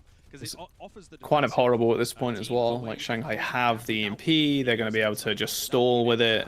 Not even stall, like just win a team fight here and stall the time bank out a lot more. No way you're finishing with time here if you're the Hunters, unless the lip really messes up. Where they're safe to be able to move forwards without getting caught by the EMP. Well, oh, the EMP only hits 2, and the transcend. Oh my god! There to save it. Yeah, he didn't go for the Zenyatta. Oh man, it's perfect. Let's go 5. Let's go map 5, guys. I think map 5 would be fun. I'm here for it. It may be the case. I know we'll see how they do on their offense, but it's looking like they might be able to finish. But with time, maybe not. It's just closer than it should be. Even getting this far is a bit of a success on Watchpoint. Oh wow. If he gets killed though, and Evil Tool is going to pop rally here. Wow, what a bash. He thought Leave was going to pulse him there, so he was trying to bash interrupt the pulse, but he didn't use it. That's so smart actually by Leave. Isn't in a position to really bait for it. I mean, and talking about reaction times too, especially on high ping, like interrupting the Sombra hack as well, is just so important. Just the manual hacks, and they're able to do that just so easily, which is honestly just sometimes it's huge self-destruct. That crazy switch around just to find a Sombra. Yeah, you hear that, you hear the sound going on. Again, another testament to the sound design of Overwatch, but you hear that little like and you're like, you're instantly trying to like flick around, trying to spray, trying to like get the Sombra, or as Ana, you like trying like 180 sleep, just kind of guessing where the Sombra is. Maybe you find her. Tim, you mentioned that it's always great to hear what other games call whatever. Like, so we always say spy checking, right? That's TF2. Right, exactly. TF2 term. Yeah. So I hope you guys aren't upset that we say spy checking, because that's what I think about when I see you guys spinning in circles. We obviously are huge fans of Team Fortress 2. Yeah. Great. I Team Fortress Classic probably did serious damage to my GPA when I was in university. No way. Yeah. Team Fortress 2 did that to mine, to be fair, though. Not my GPA, but my degree. I was playing like Highlander and 6v6 and stuff. Like, I was doing a lot of that in university. Like, I loved it. Wasn't studying as much as I maybe should have done. Good to know that Team Fortress is a generational thing for ruining people's education. Oh, 100%. Yeah. So I didn't play it. I played a little bit on Quake, but it wasn't until TFC with Half-Life 1 that I played a ton of Team Fortress. And of course, TF2 when that came out, that was all over. And then you saw your GPA just slowly trickle down ever so slightly. Well, mercifully, by the time TF2 came out, I already graduated. So oh, that okay. Luckily, Robin Walker can't do that much damage to me. This might be a little bit of an obvious question, but maybe not obvious to some people out there. But are there any ex like TF2? Well, obviously there's ex players, like you're saying. Obviously you guys are a fan of TF2, but ex employees of Valve that worked on TF2 at Blizzard and that have touched Overwatch or maybe had some influence. Well, certainly. So we had Adrian Final, who worked on TF2 and Dota 2. He worked on Overwatch for about a year and a half. We also have like a good relationship with Robin, so it was fun. I remember I had a chance to demo before we shipped. I got a chance to demo Overwatch to him, and it was the first time he was playing it. And he's like, "Hey, I'm just gonna do a stream of consciousness thing and just tell you what I think." And I'm like, furiously writing notes down. I'm like, "Oh my god, this is gold. This is incredible." We obviously have a great relationship with our friends at Valve, and there are currently a handful of old Overwatch alums at Valve right now. So. Oh right! Wow. Yeah. So we. There you go. So we're changing places back and forth. Yeah. That's great. It's a question whether or not you need vitamin D. Do you want to be in Seattle? Do you want to be in California? Yep. Go look at this pulse as well. Yeah, Flutta just hit a big one. As did Isiaki. We'll see it again. The way he fades away for some of those pulse bombs, he like blinked in, but like it was 2 frames at max, and he's already away looking at some other direction because he knew landed the pulse. It's just nuts. Just crazy. His EMP could be absolutely massive though. He needs to catch Monk and Jinmu ideally, so he can't nade after it. Oh my gosh. He gets 4. Oh, he's got it though. Jinmu actually kind of almost carried. He EMP'd Isiaki and insta-killed him, but the follow-up is just too good. Normally the counter EMPs, especially when you're getting someone like Dragons who already are engaging when you're getting EMP'd or like before you EMP. That's just 2 ults too from Shanghai to get that done. Yeah, easy. Yeah. Easy peasy. Flip EMP'd and now he's already at like 20 again.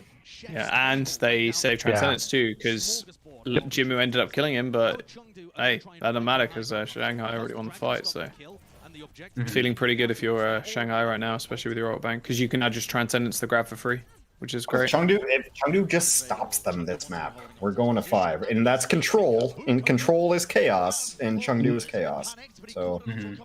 Wow. You know what's so interesting to me, seeing these EMPs be traded back and forth, is we do a lot of looking at win rates and pick rates and stuff for hero bounce reasons, and even if you look at the Masters or GM Plus players, they're just not even playing Sombra at all, and Sombra, you can't even tell what her win rate is, right?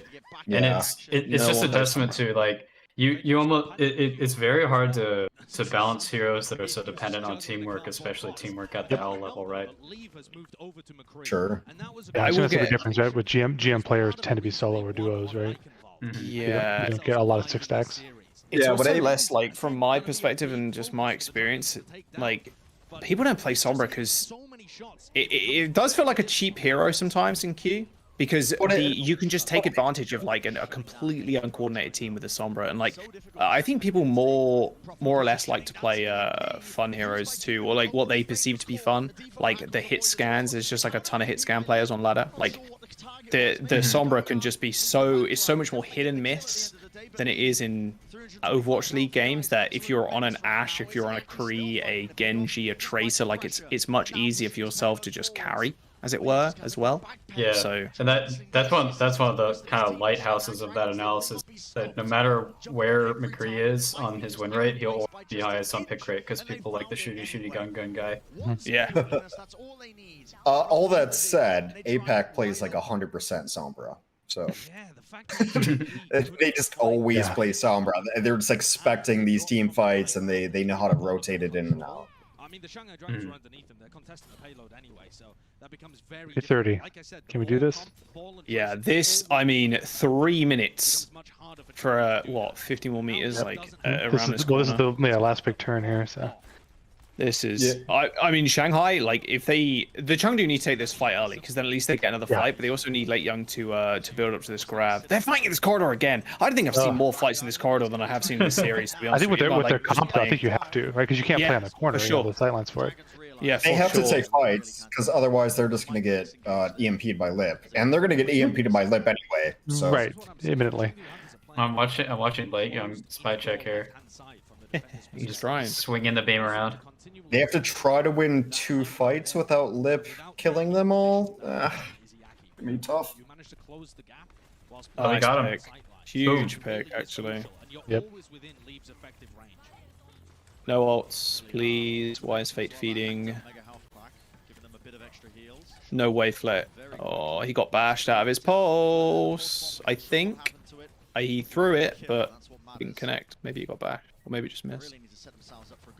Put up in the HUD up top. I think that means you got it off, or there's a bug. Oh, that's an interesting decision to guarantee the pretty bad. It was bad. It was a lot of mitigation though on the Hunter's part. Where Late Young gave him the bubble to make sure he couldn't get interrupted. I guess both teams didn't really get much out of either. Yeah, I mean, both those EMPs were just bad. Like, Dragons couldn't follow up on like the majority of the targets there. They can only follow up on Gaga, who's primarily. It's a bad enough EMP for Chengdu win. It's bad enough. That was rough. This guy is just a beast. Leave is still just... Yep. He's killing everybody. Literally clicking on everybody's heads. We said it before, but MVP of the season. Just put it out there, maybe. Oh, and they only get ball in the thing. He does get hacked and killed, but not the best grab in the world, considering you now have Rally going forwards and a self-destruct split. Let's see, what's Monk do here? Nothing. He's dead. Yeah, he's toast. Oh, that's unfortunate then. Unfortunately for you, Hex. Yeah. I guess I'm like 5 seconds behind you guys. Yeah, looks like the rest of us might be a little bit. It's so fun. You can see the moment that Hex's heart breaks. No, but maybe he comes out. I think maybe he's good. I don't.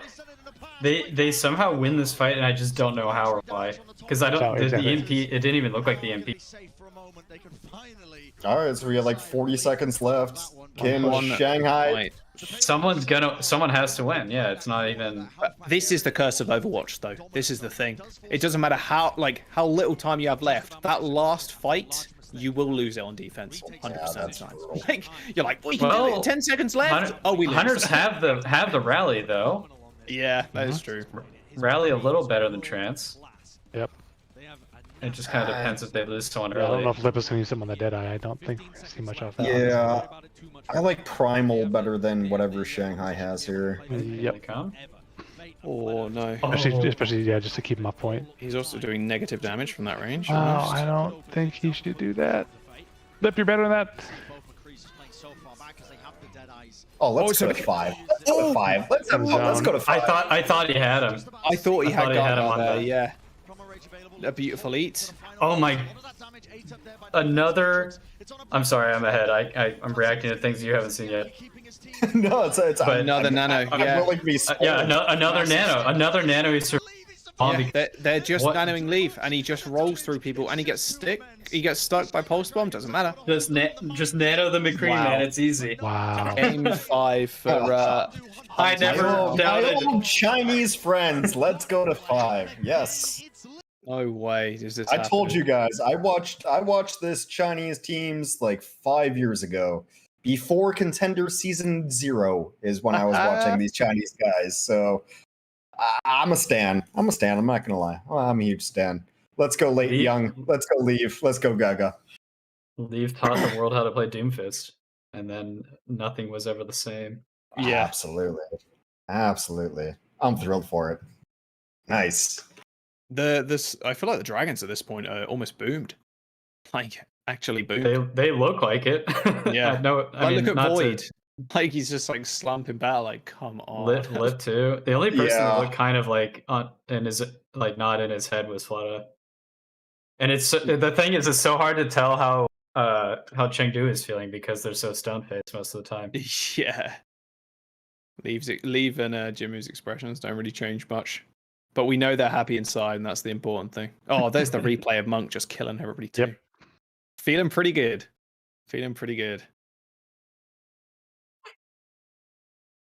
So right, I went all out with these shoots.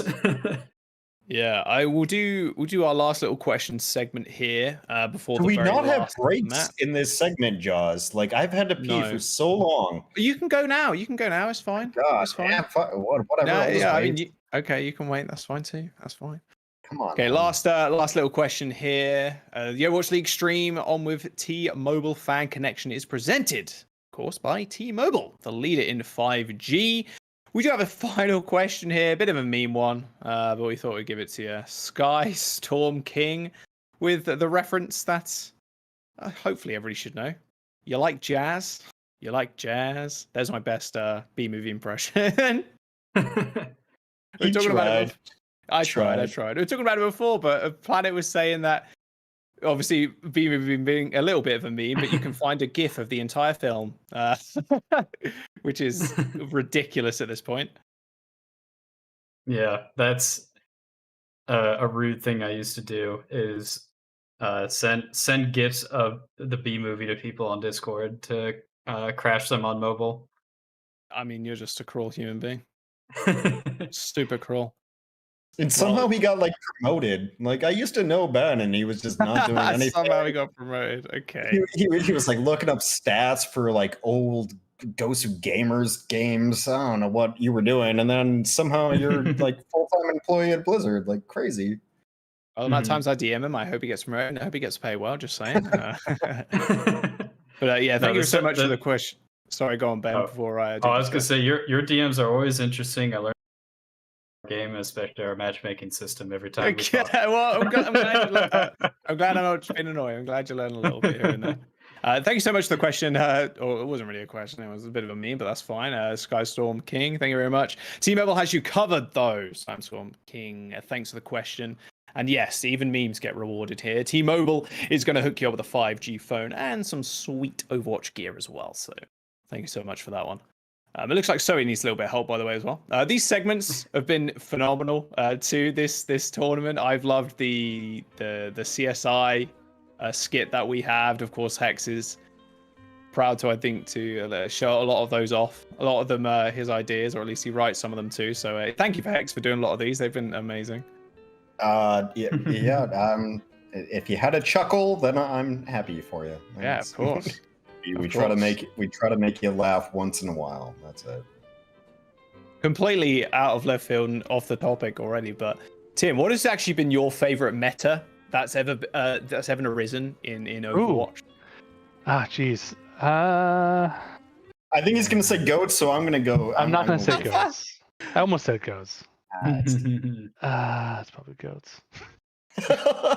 Goats is great. I'm the player in Goats feels pretty good. Goats was not great. No. That length of time, maybe. But the earliest of dives were the early era of dive was fun to watch for the first few weeks, and then it was just dive all the time.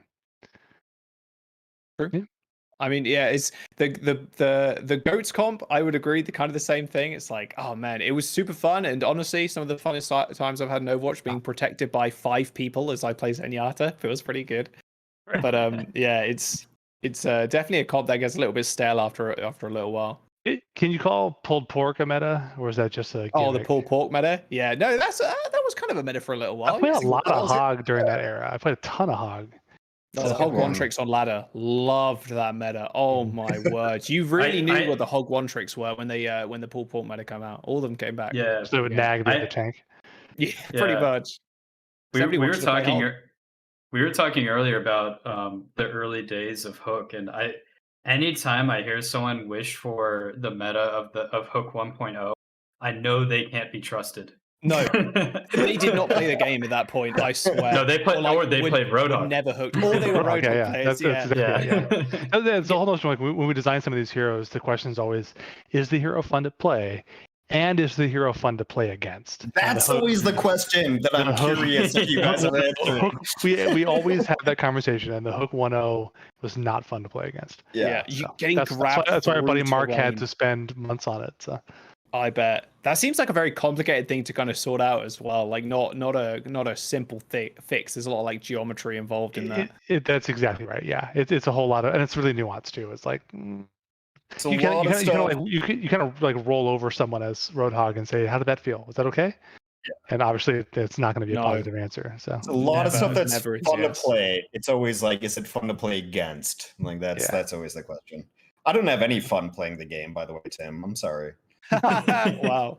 Overwatch is a game. It's just trying to capture all the rage in the world and focus it into one piece of software, so it doesn't get out. That's how May was designed, right? That is definitely how May was designed. How can we frustrate people? Well, you can ice block and freeze people. That's actually one of the yes moments of the Overwatch 2 PvP reveal, was when May couldn't freeze people like solid, and they didn't get stunned. I was like, yeah, main tanks, they're gonna be happy, or like tank players are gonna be happy about that one. Yeah, we're going deep on really re-evaluating CC in Overwatch 2. I think I'm happy you guys think the balance is in a good spot for Overwatch 1, because we are going to blow it apart by the time Overwatch 2 ships. Oh no! It's okay, because we have hot fixing technology, so we can like make really quick adjustments to it and adapt. Great. So that'll be fun. It's gonna the moment anyone has fun, Tim's just come in. Oh, don't say that. No, that's actually part and parcel of being an engineer. Like the role really is engineering. Enemy of fun. I'm there to tell the designers no. Except if they say, well, we're gonna make echoing. She can duplicate any hero. I'll be like, okay. Oh yeah, you think you can do that? I did that. Quick question before we get into Busan, actually. On the same kind of lines of the way Doomfist kind of interacts as a hero, has there ever been a concept where the character is only melee? I mean, that isn't like Rhine, for example. Doomfist is as close as you get. Oh, have we ever done that? I mean, original Rhine did not have Fire Strike. He had a barrier, he had his hammer. And the reason we made Fire Strike was because Torbjorn around the same time had something called Claw Trap. The way Claw Trap worked was, it was like, think of it kind of like Junkrat Trap, but doesn't do damage, and it's more of a tether that you're bound to. So you can only stay within a couple meters of whatever point in space the claw trap was at. And in order to free yourself, you had to destroy the claw trap. That radius was more than Reinhardt's swing. So you could literally put a claw trap on the ceiling, heading into he's just stuck. Yeah, he's stuck. So you're heading into like Temple of Anubis, and it would grab him, and he can't actually get out. And it was the funniest thing ever, seeing him swing at the air or charge, and he can't get away. It's just like yanking him back. So we gave him Fire Strike, so he could take out the trap. And then we cut the trap. That is. So yeah, Reinhardt was a melee only hero. Yeah. Interesting. Man, Ball would have a bit of a weird time. There'd be some weird interactions. If that was still in the game, Ball would have an interesting interaction, being like literally slingshot around by this trap and his grappling hook. That would be really fun. I think some of the code, it's a little different. Derek did another pass on it, but like some of the code that was the claw trap made its way into how Wrecking Ball works. Right? Oh, the 'Cause hook. trying Yeah, to right. model this pendulum against a fixed point in space. Right? Mm. So it's Oh. There you're you trying go. to get It if it's good lives. code, might as well Fine. find a home for it. Yeah, for sure, for sure. Oh, sweet, thanks. Yeah, there's a pause just for you, Hex. There you go. Perfect. Seamless production. Question for the room, and this is not like trying to get at any Overwatch 2 stuff. It's just let's have a little fun. What's an ability or like archetype that you've always wanted in Overwatch that either just one ability or like a whole concept of a hero? Mm. I'll go first because we actually have a lot of these concepts in Overwatch already, and it's just whips. I love whips, but like Brigitte already has a whip shot, and No, just let it sit out in the universe. Just let it be out there. Yeah. But yeah, so Brigitte has her whip shot, Roadhog has chain hook. Those are all and like there are the couple of grapple abilities we have, but a whole hero that's kind of focused around like cracking a whip or like sonic booms or like it's all those abilities in a single hit that doesn't step on the other one's toes. That'd be kind of interesting. Man, that is a good idea. Now I'm trying to struggle to think of mine. I would love to see a hero that's like a pet hero where the pet has a little more smarts, right? Where I like thinking not exactly Necromancer from Diablo, but like Necromancer from Diablo, where like you have your army that you're kind of controlling to some extent. That I think we had a pitch for like some sort of like pirate skeletal controlling hero years ago that I really want to figure out a way to make. Well, just a pirate hero in general is cool. Sure. I was always a huge fan of that in Diablo, of just sending out minions, because I didn't like playing the game very much, but I'm like, here's a bunch of dogs or whatever. Like I liked that a lot. Yeah, definitely. I can't really think of like an archetype for like an ability. I've always kind of this is something that I kind of theory craft, I guess, in my head. Like the next healer would be the next support, because I'm a support player myself, so I'm always like, oh, when's the next support coming out? Like, are they going to be decent? How are they going to look like? But in my head, I've always been like, is there going to be ever a support that requires you to connect with someone else to actually heal them? Like a monk. Sometimes I was thinking about my monk in World of Warcraft. But like Tiger Palm, but it's like a Tiger Palm that heals, which does happen with one of your talents, but in WoW with your Windwalker. And I thought, would it be cool to have like a character that would almost Tiger Palm you, and it would also heal you? So you'd have to run up to your allies and heal you at the same time, and can heal you at the same time. Just like punching heals into people. So you've like literally punching heals into people. Yeah. Scary. There's mine. Oh, go ahead, Hex. The only thing I've seen in other Blizzard games that I've not seen in Overwatch is maybe some sort of like life tap mechanic, which I would like to see for like supports. Like you sacrifice your own life to gain something. I see it in every single other Blizzard game. It always happens. There's always a life tap somewhere, but I haven't seen it in Overwatch, so that'd be interesting. Like sacrifice your life to summon skeletons to attack your enemies and play the game for you. Exactly. Yeah, there you go. We're on the This is exactly how the brainstorm sessions go. You just kind of jam and throw out ideas. Yep. Skeleton dogs, they get thrown out. And maybe he's a skeleton pirate that does something. There you go. There's the full idea. Skeleton pirate dogs. I think we've nailed it. Yeah, we're going to put all these ideas on a wheel and spin it 3 times. Find all the abilities. Yes, we haven't done any life tap stuff yet. I'm trying to think if we've prototyped anything like that. I mean, it's in every other game. I mean, I guess I only play like Hearthstone and WoW, but it's always in every other game. I remember an old Heroes of New Earth hero called Mar that kind of worked that way. It wasn't exactly life tap, but you could take damage instead of the person that you had buffed, kind of thing. So it was like, each of you would take half damage, kind of thing. That's actually really interesting if you think about how that might work in Overwatch, right? Because you could have a pocket healer while you're doing that to your Genji, right? Going ham on someone, right? It could be kind of busted, but it could be cool.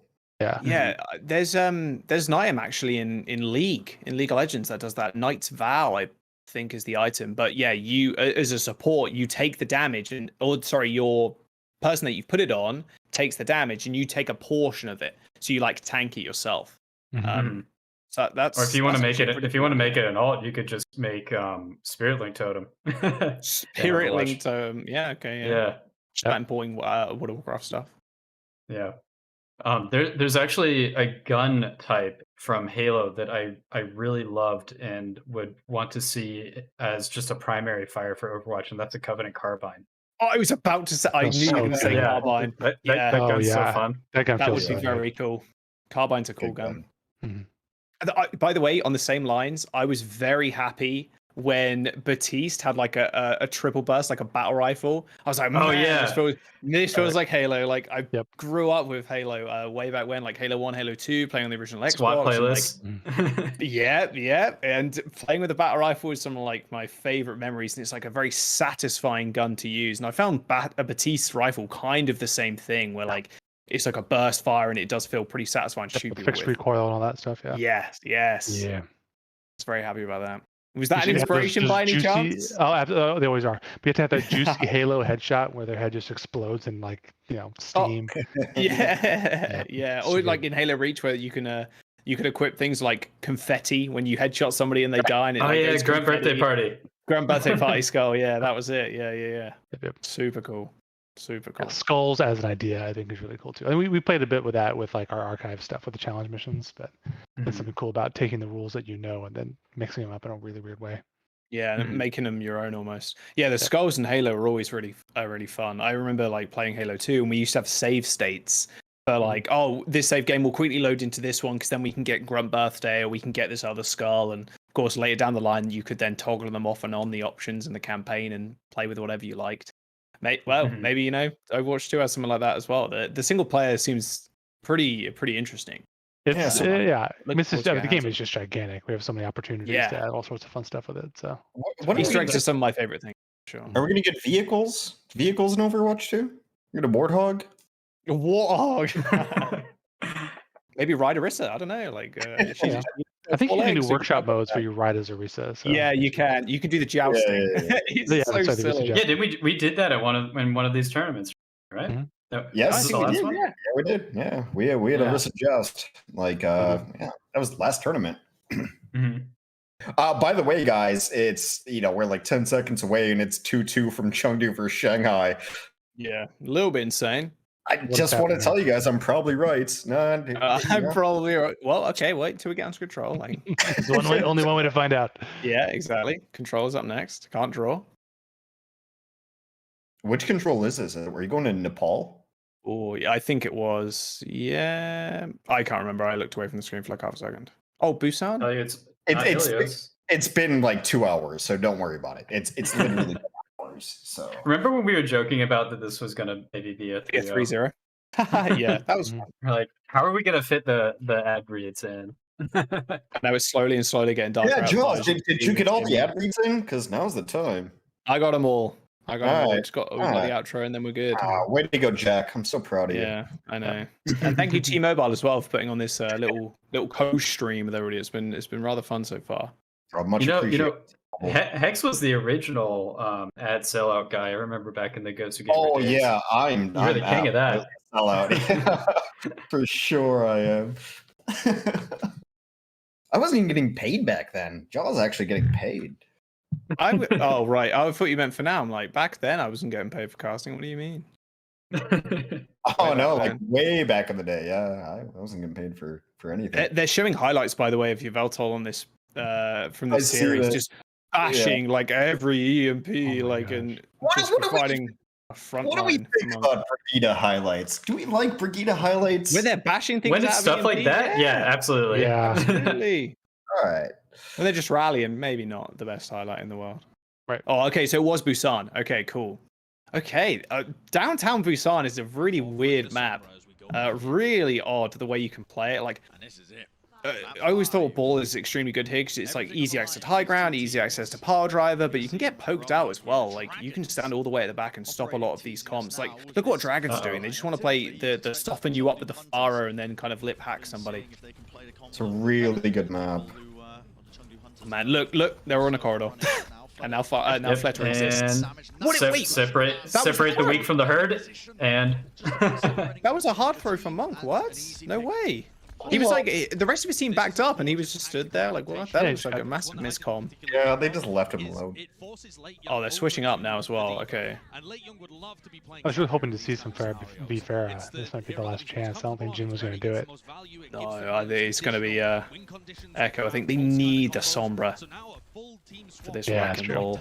Yeah. Echo should win this though. Echo v Farah. Echo is better. Yeah, 9 times out of 10, because you can dive like super effective with the Echo and the oh, but it is Fleta. Remember that? It's Fleta. Remember, Fleta exists. Yeah. And he already has Barrage, by the way. Yep, don't think anybody expected that. God damage. Hit a couple. Yeah. Hit a couple good directs, and you're already way ahead of schedule with the damage boost. Well, what do you guys think about Mecha Base? What do you think Mecha Base is going to look like? You're already calling it here?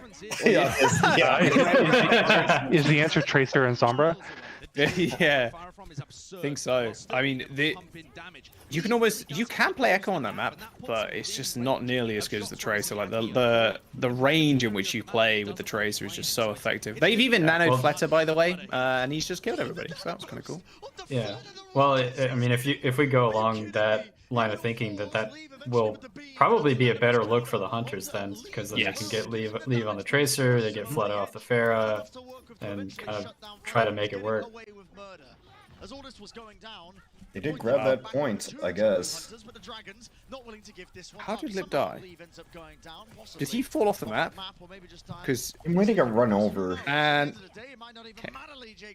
Lichaigan asserting Mercy dominance. Yep. Love to see it. Okay, now the ball does wrecking ball things and just spins around the surface. Okay, there we go. Finally dies.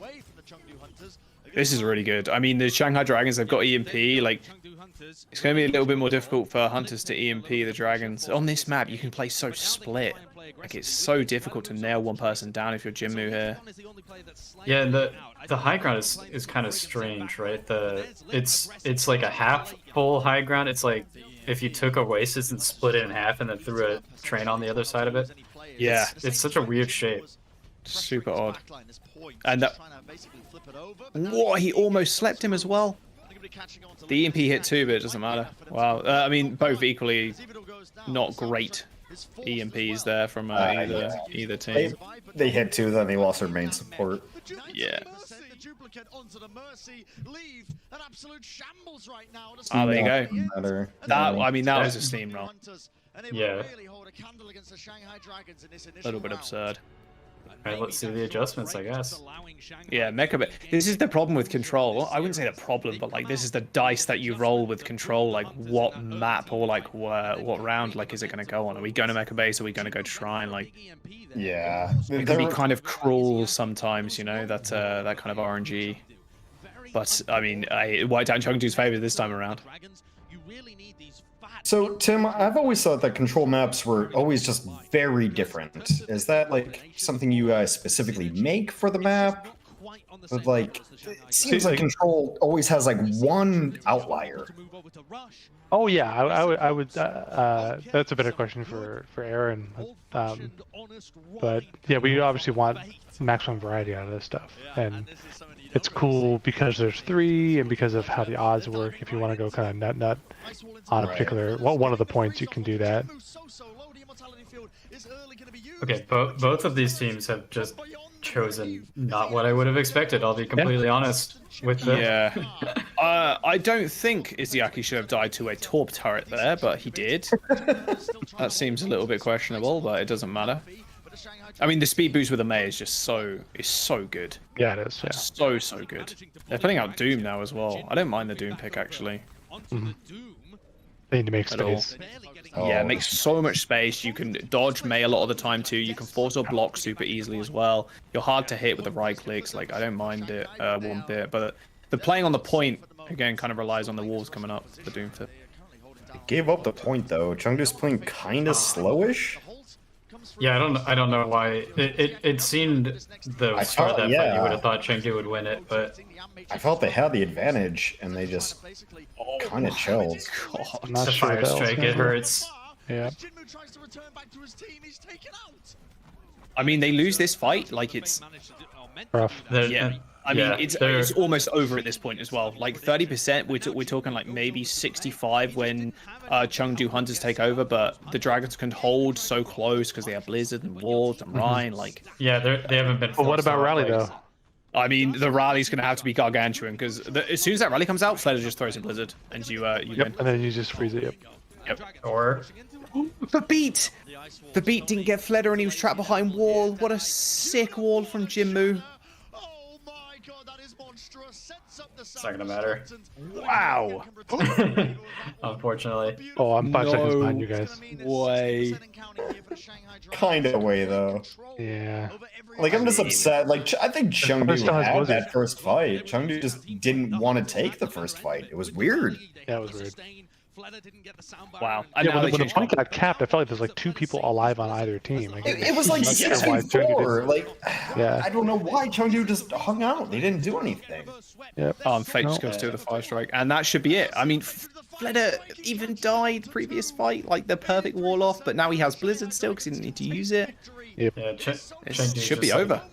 Sorry, Dragons committed to their comp way much more than Chengdu did. Completely agree. Chengdu played passive. Passive loses fights. Oh no. Oh, he didn't get frozen in time. Oh, and he blizzards him. No way. Imagine being Gaga right there. Look at this. Look at this. And then like solo blizzard. I mean, that looks about done. Oh, lit with a double dead eye too. Like, Dragons performed out of their mind on that round. Wow. Dragons do it. They're in finals now. There it is. Here we go. Again, we get to watch Chengdu again. I mean, that's just ridiculous, isn't it? So what do you see? Do you think Chengdu makes it back to the finals, or we're looking at another Dallas Shanghai sitch? No one expected Chengdu to do that against Shanghai though. So no, not at all.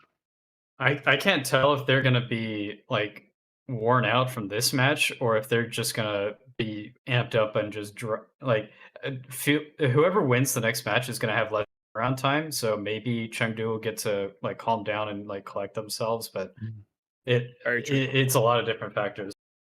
Yep. Yeah. Yeah. There you go. That took way longer than I was expecting it to take.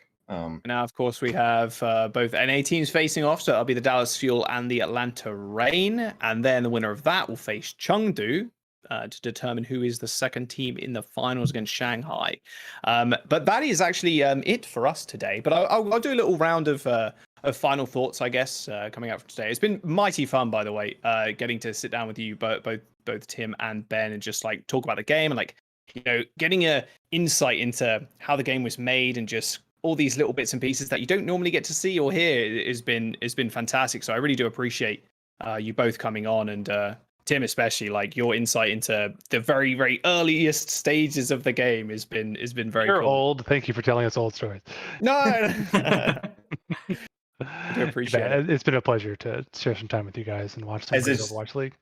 As it's just gotten darker and darker. If you want to know what time zone we're in, just not Hawaii. Yep. Perfect. Ben, did you have anything to say before we signed off? Just that I've had a lot of fun. It's been a good time hanging out with you guys. It's been a bit since I switched from Overwatch League to Overwatch, but I'm glad to see the league's in good hands. And honestly, this has been a great season. Like one thing that I was bringing up before we even started all of this is seeing Shanghai and Chengdu in a winners final in one of the biggest tournaments this year. Like thinking where those teams were at the start of the league, they're the comeback kids. Like this is what you want to see out of the league, right? So it's very inspiring, and I'm getting goosebumps talking about it. All right, Hex. Anything else before I sign us out of here? Or is that no, Jaws, stop being so good at your job. This has been fantastic. Yeah, I mean, I know all y'all from way back, and it's been super fun to watch the league, and yeah, like Ben said, to watch Chengdu versus Shanghai and have it be an amazing match is super good. So something I wasn't expecting about, but I'm very happy about. So thank you all for having me. I'm very happy to be on broadcast. Thank you so much. Excellent. You can catch, of course, the 2 other games that are going to happen today over on the Overwatch League channel. But for us on the Play Overwatch, thank you for joining us on the Overwatch League stream on with T-Mobile. When you game, flank, or even push, you know T-Mobile has you covered. America's largest and fastest 5G network has the speed you need for a last-minute boost. It's just another way the leader in 5G is changing the game. Visit T-Mobile.com today to check it out. Your game will thank you. Yeah, and that's it all from us today. Go check out the Overwatch League channel for some more Overwatch League action up in a moment. But yeah, thank you all for joining me, and we'll see you all very soon.